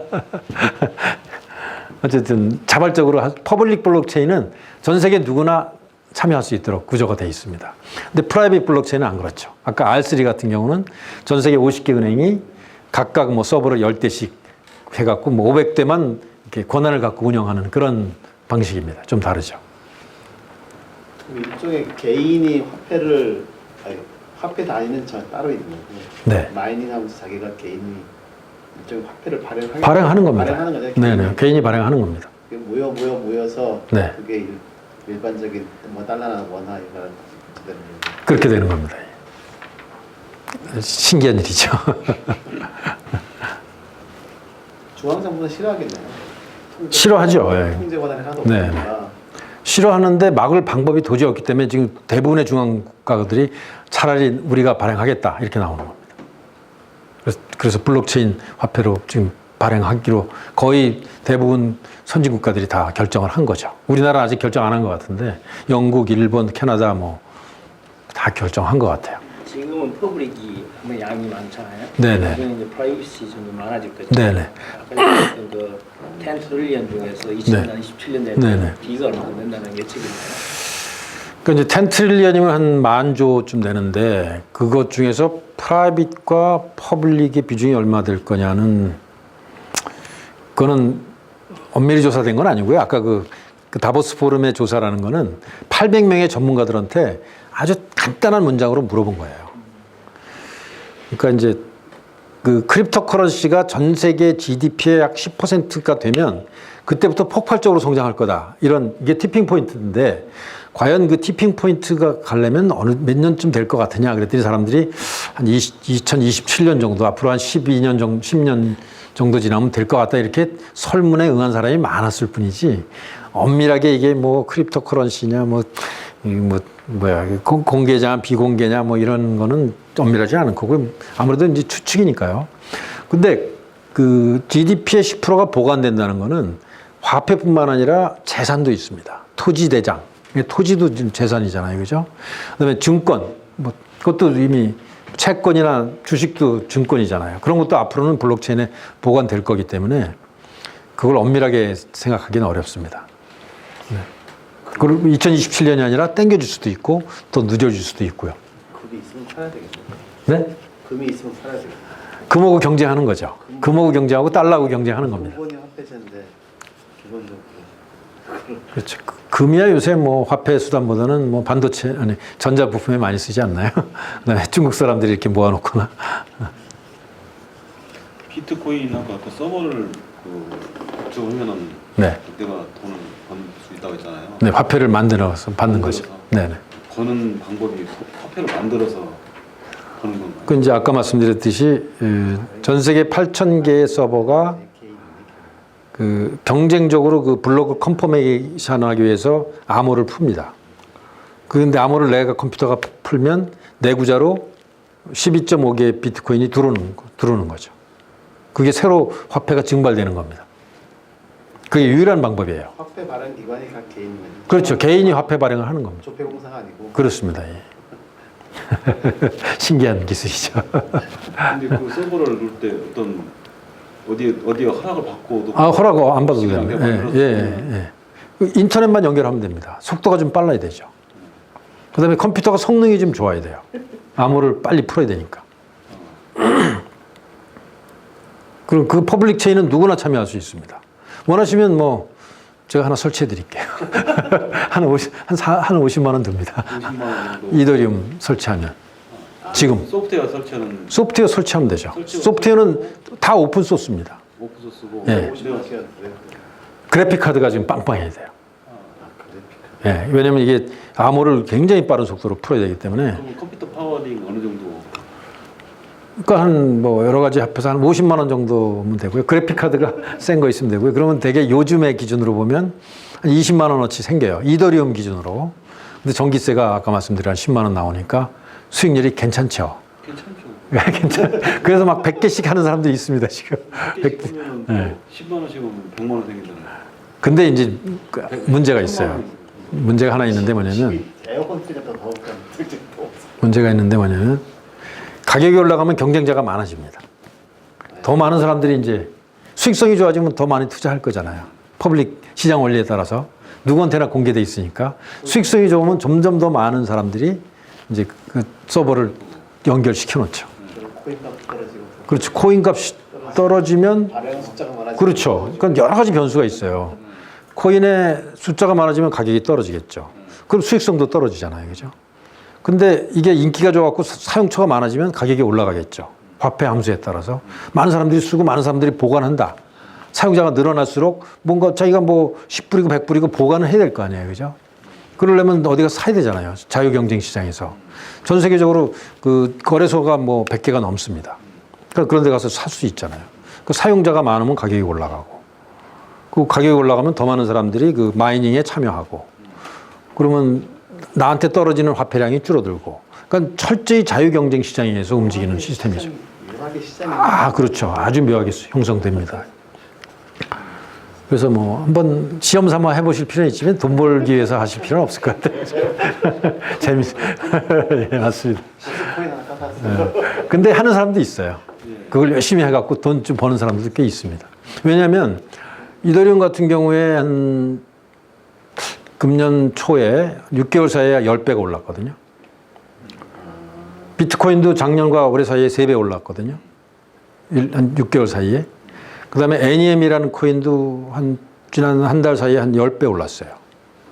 그러니까 그런 코인들이 갑자기 뜨는 코인들이 있습니다. 그래서 그것만 열심히 투자하는 사람들도 있어요. 그러니까 스페큘레이션이죠, 그거는. 시세 차익. 그 다음에 또 마이닝, 그것도 연구하려면 또 마이닝을 직접 해보는 사람도 있고요. 그 데이터가 네. 디바이스로 오는 거예요, 그러면? 디바이스에 다 남죠. 디바이스로 들어와서 이 네네. 디바이스가 뭐 스마트폰으로도 할 수 있는 것도 있습니다. 뭐 PC를 뭐든지 네네네. QR 코드가 있으면 네네. 그리고 이 크립토커런시나 블록체인 기술의 특징이 거의 모든 소스 코드가 다 오픈 소스입니다. 왜 그러냐면 오픈 소스가 아니면 사람들이 신뢰를 하지 않아요. 만약에 비트코인이 오픈 소스가 아니라 뭐 블랙박스다. 저 안에서 어떤 일이 일어날지 모른다. 그러면 누가 거기다 투자를 하겠어요? 신뢰를 할 수 없죠. 갑자기 뭐 10년 후에 화폐량이 갑자기 증가되도록 소프트웨어가 설계되어 있다든가 뭐 누가 한 사람이 들어가서 조작이 가능하다든가 그러면 그 화폐는 가치가 없어집니다. 그렇기 때문에 퍼블릭 블록체인과 퍼블릭 이 크립토커런시의 모든 소스는 다 오픈되어 있어요. 누구나 연구하면 누구나 그 화폐를 발행할 수 있습니다. 만들 수 있습니다. 그러니까 이 진화 속도가 굉장히 빨라요. 그 온갖 사람들이 경쟁하면서 더 좋은 코인을 만들기 위해서 만드는 걸 그 결과를 전 세계 인류한테 다 공개하니까. 그러니까 그걸 보고 또 더 좋은 걸 계속 만들겠죠. 그러니까 기술 발전 속도가 어마어마하게 빨라질 수가 있는 게 바로 오픈 소스이기 때문에 그렇게 되는 겁니다.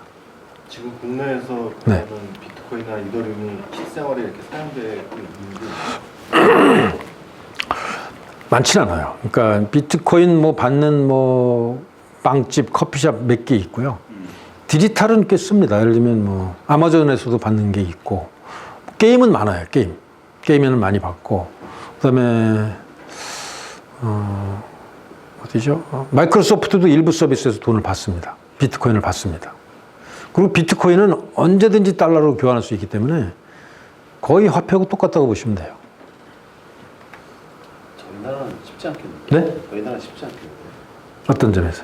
보이스피싱 해가지고 지연 이체시켰다는데 바로바로 이체시켜버리는. 그런 점 잘 보신 거예요. 그러니까 이거는 바로 이체되기 때문에 그리고 한번 가면은 다시 되돌려 받을 수가 없습니다.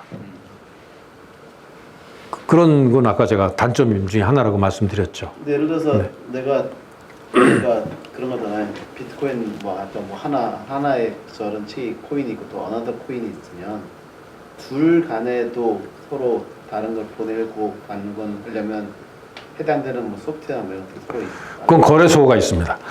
우리나라도 거래소가 4개 있거든요. 코빗이라는 데가 있고 뭐 몇 군데 있는데 거기다가 예를 들면 내가 원화를 송금해주고 내 구제에다가 비트코인을 보내라 그러면 보내주고 내가 비트코인을 보내주고 이더리움으로 바꿔주라 그러면 바꿔줍니다.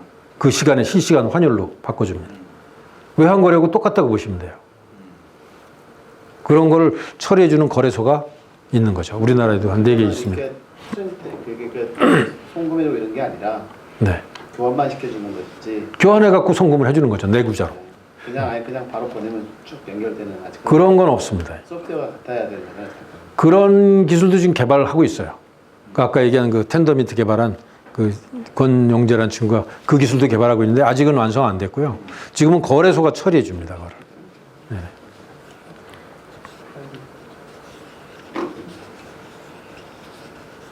투표 이런 거는 보안이 되면 굉장히 과하거든요. 투표는 이제 어떤 문제가 있냐면 우리 뭐 지난번 대선 때도 뭐 논란은 있었잖아요.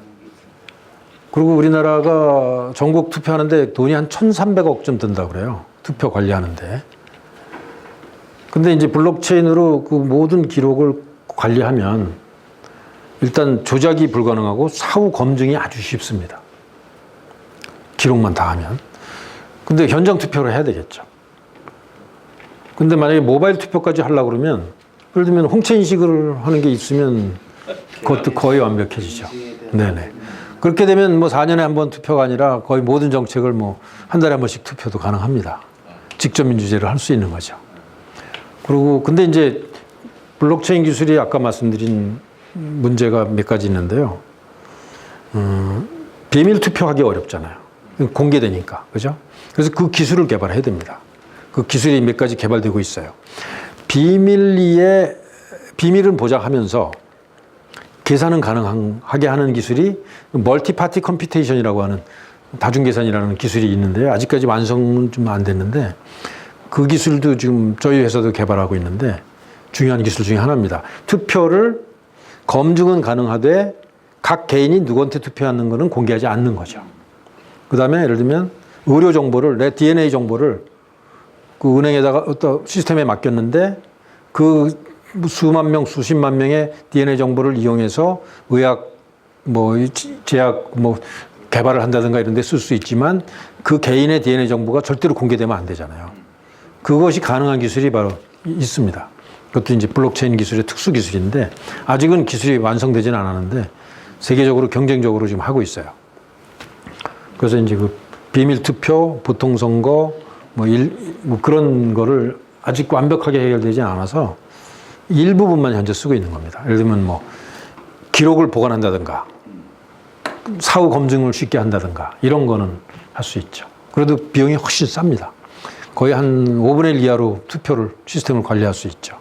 비트코인 같이 만드는 회사들의 수익원은 그런 결국은 그러니까 초반에 만들어서 자기가 좀 가지고 있었던 거가 가격이 올라가서 수익이 되는 건지 아니면 그건 관리는 안 한다고 그랬잖아요. 회사마다 다른데요. 예를 들면은 사토시 나카모토는 이제 초기에 아무도 관심이 없어서 자기 혼자 마이닝을 했어요. 한 몇 년 동안. 그러다가 친구들한테 야, 나 이런 거 만들었는데 너도 좀 마이닝 좀 해봐. 그래갖고 친구들이 돈을 많이 벌었죠. 그래갖고 처음에 그 피자를 산 사람이 지금 돈으로 한 10억 원의 피자를 한 장 샀습니다. 그러니까 처음에 이제 자기 친구들 혹은 해커들이 컴퓨터 일종의 뭐라 그러죠? 오다쿠들이 이거 재밌는 개념이네 하고 이제 몇백 명이 이걸 해본 거예요. 그러니까 경쟁자가 없으니까 굉장히 많이 코인이 생겼죠. 근데 어떤 사람이 플로리다에 있는 어떤 사람이 해커인데 비트코인이 많이 생겼는데 가치가 없어요. 제로예요. 그래갖고 실험 삼아서 어떤 인터넷 퍼블릭 웹사이트에다가 야, 내가 이 비트코인을 줄 테니 피자 나한테 좀 배달해 달라 이렇게 얘기를 올렸어요. 근데 아무 소식 없다 일주일 후에 어떤 유럽에 있는 사람이 그걸 보고 플로리다에 있는 피자에다가 돈을 보내주고 20불 피자 2판을 보내준 거예요. 그리고 비트코인을 몇만 코인을 받았습니다. 그걸 여러 번 했어요, 그 사람이. 그게 하나에 지금 피자 10억짜리 피자가 그때 발생한 거죠. 그때부터 화폐 가치가 생깁니다. 이게 화폐 가치가 있네. 그러니까 사람들이 이제 쓰기 시작하는 거예요, 막. 그러다가 마약 거래에 이제 본격적으로 쓰기 시작하죠. 왜냐면 익명성이 있으니까. 그리고 정부가 감시하지 않는 시스템인데 환가성이 있으니까. 그러다가 그게 이제 실크로드 사건인데 그게 일방타진됩니다. 근데 익명성이 있지만 범죄 쓰기는 어려워요. 왜냐면 어느 계좌에서 어느 계좌로 가는지 다 알 수 있거든요. 현금하고는 다르잖아요. 그 다음에 결국은 비트코인을 내가 갖고 있다가 어딘가서 현금으로 환전해야 되잖아요. 어딘가에서. 그거는 다 드러납니다. 어디서 했는지. 그렇기 때문에 범죄 쓰기 사실은 어려운데 어쨌든 그때 실크로드 사건으로 일망타진해갖고 FBI가 그걸 다 압수를 합니다. 그러다 올해 그걸 이제 경매로 처분하는데 그래서 가격이 좀 떨어졌어요, 그때. 그래서 범죄에 쓸 수는 있지만 결국 대규모로 조직적으로 오랫동안 하기는 어려운 그런 측면이 있어서 아까 이제 참 질문한 거 설명드리면 그래서 대개 약간 공익적인 목적으로 해요. 그래서 처음에 이제 이런 새로운 크립토 커런시를 개발하는 사람들이 내가 이런 개념으로 크립토 커런시를 개발하려고 하는데 그래서 화이트 페이퍼라는 계획서를 이제 계획 논문을 냅니다. 그런 다음에 프리세일이라는 거래요. 그러니까 내가 이거 총 예를 들면 10억 개를 발행할 건데 이번엔 1억 개를 미리 팔겠다. 그걸 프리세일이라고 그래요. 그래갖고 50억, 100억씩 돈을 모읍니다. 그래갖고 그걸로 개발해갖고 6개월, 1년 후에 출시를 해요. 그런 방법을 많이 씁니다. 지금. 근데 그거는 회사도 아니고 그냥 개인이에요. 그런 다음에 그걸 개발한 다음에 자기는 떠납니다. 그냥. 그 개발한 주체가 떠나도 시스템이 작동돼야만 그게 서스테이너블한 거거든요. 지속 가능한 거거든요. 이제 그런 모델이 있고, 그 다음에 저희는 약간 다른 모델인데, 저희는 코인을 발행한 다음에 대규모 B2C 그 사용처를 만들어요. 저 이제 프레딕션 마켓이라는 걸 만들었는데, 그래갖고 한 1,000만 명의 사람들한테 코인을 공짜로 뿌립니다. 그래갖고 일종의 약간 경마하고 주식시장하고 결합한 인기 연예인 무슨 뭐 주식 배팅 시스템 이런 걸 저희 만들고 있거든요. 혹시 관심 있으시면 이런 건데요. 예를 들면 뭐 이렇게 남자 배우, 여자 배우들을 순위를 이렇게 배팅해갖고 순위가 올라가면 돈이 생기는 겁니다. 그리고 언제든지 사고 팔 수 있도록 해갖고 인기 연예인을 이용한 일종의 주식 시장을 하는 거예요. 약간 사행성이 있지만 불법은 아닙니다. 왜냐하면 크립토 커런시가 화폐가 아니기 때문에. 아니, 그 돈 그래서 이걸 많이 하고 있어요. 배우한테 가는 게 아니고 아니죠. 그 베팅한 사람들이 서로 사고 파는 거죠. 우리는 가져가지 않습니다. 자기들끼리 사고 팔면 사용처가 많아지면 화폐 수요가 늘어나고 점점 많아지면 우리 화폐 가치가 올라갈 거라고 보는 거죠. 그래서 예를 송중기에 대한 화폐 양을 정해놓고 아니, 그러니까 가격이 정해져 있는 거죠.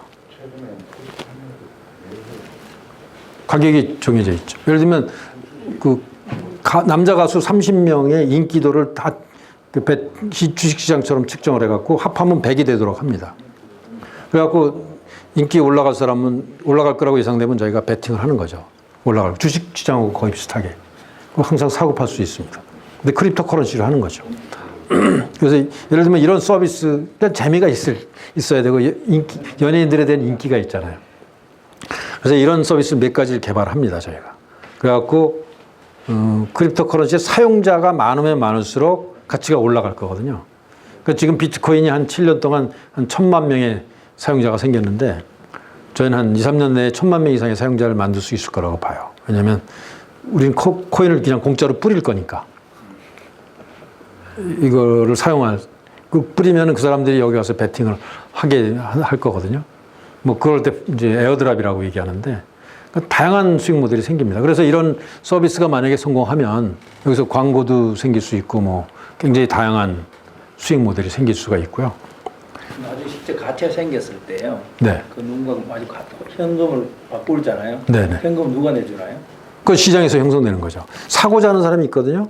예를 들면 송중기 팬클럽이 왜 우리 오빠 점수가 이렇게 낮아 더 사야 돼. 그럼 막 샀는데 사다 보면 한 80%는 돈이 다 떨어집니다. 그럼 그 사람은 어딘 가서 사야 되잖아요. 그건 그 거래소에서 사는 거죠. 전 세계 거래소가 한 100개 정도 있기 때문에 뭐 그런 거래소에서 활성화되면 그럼 가격이 자동적으로 생기는 겁니다. 현금 주고 사야 돼. 그때는 현금 주고 사야 되는 거죠. 진짜 발행기관은 진짜 철저히 빠져야 되겠네요. 그렇습니다. 맞습니다. 정확히 보신 거네요. 발행기관은 개입하면 안 됩니다. 화폐 발행기관은. 그래서 완전히 독립적으로 처음에 발행한 사람이 그 시스템을 완전히 빠져나가도 그 작동될 수 있도록 코드가 다 짜져야 되고 그걸 다 공개해야 되는 거죠. 전 세계적으로. 마이닝도 고생을 많이 하잖아요. 그렇습니다. 근데 발행한 회사는 이익 보는 게 하나도 없잖아요. 근데 요즘은 아까 좀 말씀하셨는데 총 발행량의 일부를 자기들이 갖고 있습니다. 갖고 있다. 예, 처음에. 지분을 갖고 있다. 예, 지분을 코인을 예를 들면 뭐 1억 개를 발행하는데 10억 개를 발행하는데 1억 개는 내가 갖고 있지만 이건 10년 후에 액티베이트 할게. 뭐 이런 일종의 주에 대한 판단을 예, 할 수 있는 권한을 뭐 코딩을 다 해놓는 거죠. 그런 방법도 있고 뭐 굉장히 다양한 방법이 있습니다. 수익을 만드는 방법이. 그다음에 아까 말씀드렸듯이 이런 플랫폼들을 만들 수 있죠. 아까 뭐 음악 관련 플랫폼, 이런 오픈 바자 같은 플랫폼, 이런 뭐 O2O 플랫폼, 여기 굉장히 수익성이 높을 가능성이 있어요. 여기에 다 크립토 커런시가 다 필요하거든요. 그러면 중간 매개자가 없기 때문에 수수료가 훨씬 싸기 때문에 경쟁력이 있는 거죠. 근데 여기 어려운 점은 아무도 관리하지 않기 때문에 적극적으로 프로모션 할 사람이 좀 없어요. 원가는 싼데. 그래서 그 사업의 주체가 필요하긴 합니다. 근데 크립토 커런시는 사업의 주체가 없지만 이런 서비스에는 사업의 주체가 필요한 거예요. 저희도 그래서 우리가 발행하는 화폐는 우리가 완전히 독립적으로 내보낼 거지만 그 화폐를 이용한 서비스는 뭔가 주체가 있어야 되는 거죠. 프라이빗 섹터는 조금 이해해요. 퍼블릭은 진짜. 퍼블릭은 아까 그 은행 시스템처럼 그렇게 통제되는 시스템이 될 겁니다. 그러니까 퍼블릭 블록체인이 아니라 프라이빗 블록체인 혹은 그걸 갖다 콘소시엄 블록체인이라고 그래요. 지금 50개 은행이 모여갖고 그 퍼블릭 액세스할 수 없고 자기네들이 각 은행이 10개씩 서버를 가지고 통제하는 거죠. 근데 그게 훨씬 더 안전하고 싸다는 거예요. 또 빠르고. 그래서 거번테크를 하게 되면 그쪽으로 가게 되는 거죠. 퍼블릭 거기는 굳이 뭐 그런 크립토 커런시를 발행할 필요는 없습니다. 그냥 장부를 제대로 조작 불가능하게 해킹이 강하면서 잘 관리할 수 있게 싸게 그런 시스템을 이제 만들고 하는 것뿐이죠. 위패는 없겠네요. 위패? 위조화폐는 위조화폐는 거의 없습니다. 네, 없습니다. 예. 생길 수가 없죠. 왜냐하면 모든 화폐 일련 번호가 다 있다고 보시면 됩니다. 그리고 금방 검증이 가능하죠. 네, 실시간 검증이 가능합니다. 그러면 이게 전부 다 진짜 우리 통용되는 화폐를 완전히 바꿀 수 있다고 생각하시는? 경쟁하는 거죠. 달러와 경쟁하고, 뭐 원화와 경쟁하고, 파운드와 경쟁하는데 그 경쟁하기 위해서 원화 자체도 이제는 블록체인으로 바뀔 거라고 보는 거예요. 지금 캐나다 달러가 블록체인 베이스로 전산 시스템을 다 바꿔버리는 겁니다. 한국가가 열린 후에 네. 경제 환경이 안 좋아졌다. 네네. 그럼 미리 뭐 비트코인을 다 바꿔두면 네. 차익이 생길 수도 있겠네요. 그럼요. 화폐 차익 많이. 자산으로 갈 가능성이 상당히 그렇습니다. 높아지겠네요. 이게 이제 비트코인이 뜬 이유 중에 여러 가지 사건들이 있었는데요. 그 중에 하나가 사이프러스 사건입니다. 사이프러스에서 2년 전인가 여러분들 기억하실지 모르겠는데 정부가 갑자기 모든 통장 잔고의 5%인가를 빼갖고 세금으로 가져가 버렸어요. 모든 은행에. 그 중에 상당수가 러시아 사람들이 그 키프로스죠. 거기다 예금한 거였습니다. 그러니까 사람들이 깜짝 놀래갖고 아, 국가가 모든 통장의 돈을 빼갈 수 있구나. 그때 갑자기 아, 그럼 그걸 못할 수 있는 건 비트코인이지. 그때 인기가 올랐고요. 그 다음에 얼마 전에 또 중국 실제 사건입니다. 실화죠. 찾아보세요 한번. 키프로스 그 사건. 그 다음에 가끔 비트코인이 가격이 팍팍 올라갈 때 있거든요. 최근에 올랐을 때는 브렉시트 때문에 올랐어요.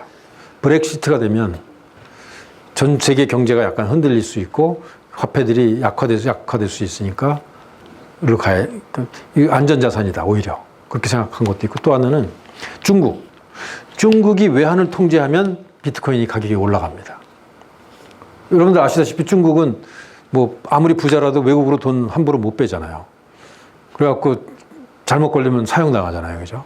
그리고 거의 모든 거래 내역을 공산당 중앙에서 본다고 보셔야 되잖아요. 근데 비트코인은 안전합니다. 상당히. 변동폭도 20몇만 원 하던 게 98만 원까지 예. 뭐 대박 수준 올라가던데. 1년 만에 3배가 됐어요. 네. 뭐 10배 된 데도 있고요. 그러니까 이 변동성이 너무 커서 화폐로서 문제가 있지만 시간이 흐르면서 수요 공급이 많아지면서 안정화되는 경향은 있습니다. 근데 2,100만 개는 비트코인만인 아니 비트코인만 그렇습니다. 거고 네네. 이렇게 뭐 다른 코인들은 다 달라요. 코인마다. 네네. 세팅하기 나름입니다. 그래서 투자 수단으로서 한번 재미있을 거예요. 연구해 볼 가치가 있습니다. 예. 이름 좋은 하나. 이 개인으로는 그런데 네. 기업에서는 우리가 무슨 생각을 좀 해야 되나요? 이거 들어봐도 저렇게 딱 떠오르는 게 없는데. 뭐 예를 들면 그룹에서 자체 화폐를 발행할 수 있습니다. 어차피 그룹이 글로벌 사업 하시잖아요, 그죠? 예를 들면 우리가 생산하는 TV와 IoT 기기 앞으로 엄청나게 생산하실 계획이실 것 같은데 자동차 부품도 굉장히 많이 생산하실 거잖아요, 그죠? 거기서 정산하고 서로 그 IoT 기기 간에 교통하고 스마트 컨트랙트 하는 그런 걸 발행하셔도 누구도 시비 걸 사람 없습니다. 걸 수도 없고. 아직까지는 대그룹이 자체 크립토 커런시를 발행하는 거는 없는 것 같아요. 은행들은 본격 시작했고. 근데 곧 S사가 할지 모르니까 L사도 한번 검토해 보실 가치가 있을지도 모릅니다. 이게 이통사처럼 가입처럼 많은 케이스에는 네. 저희가 예를 들어서 LG 패밀리몰 뭐 하잖아요. 저희가 그러니까 이제 우리 가입자한테 그런 거를 발행을 하고 뭐 LG 그룹에 있는 무슨 뭐 사이트로 사는 것들을 허용해주고 이렇게 하면은 이거는 국내 비즈니스라기보다는 글로벌 비즈니스 하셔야 돼요. 뭐 K사보다는 L사가 훨씬 더 유리합니다. 글로벌 사업을 하고 계시기 때문에. 그리고 IoT를 많이 하실 거잖아요. 그죠? IoT의 핵심이 바로 이 크립토 커런시라고 생각하셔도 돼요. 블록체인과 크립토 커런시. 그거와 두 개 결합하는 순간 엄청난 시너지가 생깁니다. 블록체인 없는 IoT는 위험해요. 안전하지 않습니다. 아직까지 IoT 보안이 기술이 충분히 개발되어 있지 않아요. 전통 기술 갖고는 IoT 보안을 할 수가 없습니다. 근데 블록체인 기술은 IoT를 할 수가 있어요. 네네.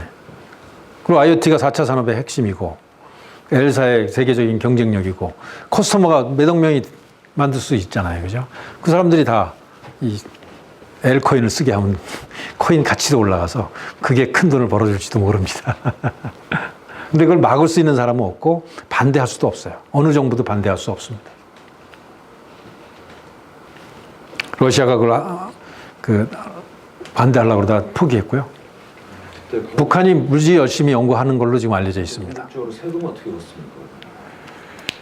세금은 원칙적으로 그게 굉장히 중요하고 민감한 문제인데요. 미국에서는 일단 자기가 어떤 형태로든 소득이 생기면 신고를 해야 돼요.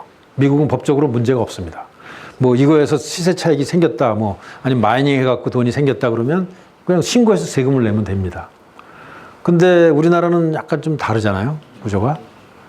그리고 우리나라는 아직 비트코인은 화폐로서 인정받지 않기 때문에 비트코인 옛날에 사놓은 게 가치가 100억이 돼도 뭐 양도소득세를 낼래야 낼 수가 없죠. 아니 환전한 거래소에서 환전하는 데는요. 그러면 거기에 그럴 때 떼야 되는 거고 그다음에 실물을 샀을 때 그렇죠. 거기에서 세금을 떼야 되는 거죠. 그렇죠. 근데 이제 여러 가지 포인트가 있는데 그 중에 하나가 비트코인을 샀을 때 부가세를 낼 거냐 말 거냐가 논란이 됐었어요. 이걸 물건으로 볼 거냐, 화폐로 볼 거냐. 화폐는 안 샀어요. 아니 화폐라고 인정을 안 하니까 물건이라고 보는 거죠. 주식 가치가 상승했으면 거기서 떼야 되는 아니 이제 일단 부가세 먼저 말씀드리면, 그래서 실제로 유럽에서는 부가세를 부과했었어요. 이거 물건이니까 화폐 아니잖아요. 그럼 물건이잖아요. 그러면 부가세를 내라. 근데 유럽은 막 부가세가 20%까지 비싸잖아요, 그죠? 그러다가 금년도에 유럽 그거 갖고 이제 말이 많다가 유럽의 중앙 그 헌법기관, 그러니까 뭐라 그러죠? 그 중앙 어떤 그 어소리티가 집행위원회인가 거기서 비트코인과 크립토 커런시는 부가세를 받지 않기로 결정을 했습니다. 화폐로 인정을 한 거죠. 그다음에 이제 시세 차익이나 이런 거는 아직까지 굉장히 많은 논란이 있는데 잘 정리가 안 되고 있어요. 근데 부가세는 안 받는 걸로 거의 세계적으로 통일됐고요, 지금. 유럽이 그렇게 함으로써. 근데 뭐 시세 차익, 그다음에 뭐 소득세 어떻게 낼 거냐, 이거는 이슈가 굉장히 많습니다. 예를 들면 마이닝에서 한 거는 이건 없는 화폐를 만들어낸 건데 이거를 도대체 세금을 어떻게 내야 되냐. 시세 차익은 그래도 좀 간단해요, 그죠?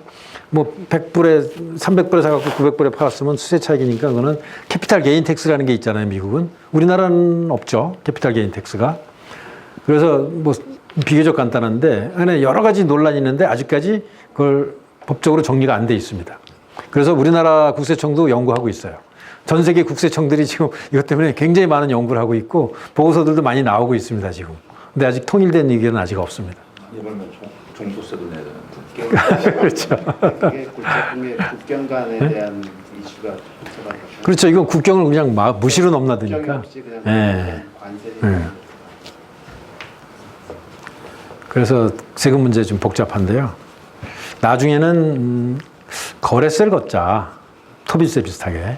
그러니까 0.001%를 뭐 걷는다든가. 뭐 그런 논의도 지금 있습니다. 시간 다 된 거죠? 자, 그럼 이걸로 마치도록 하겠습니다. 감사합니다.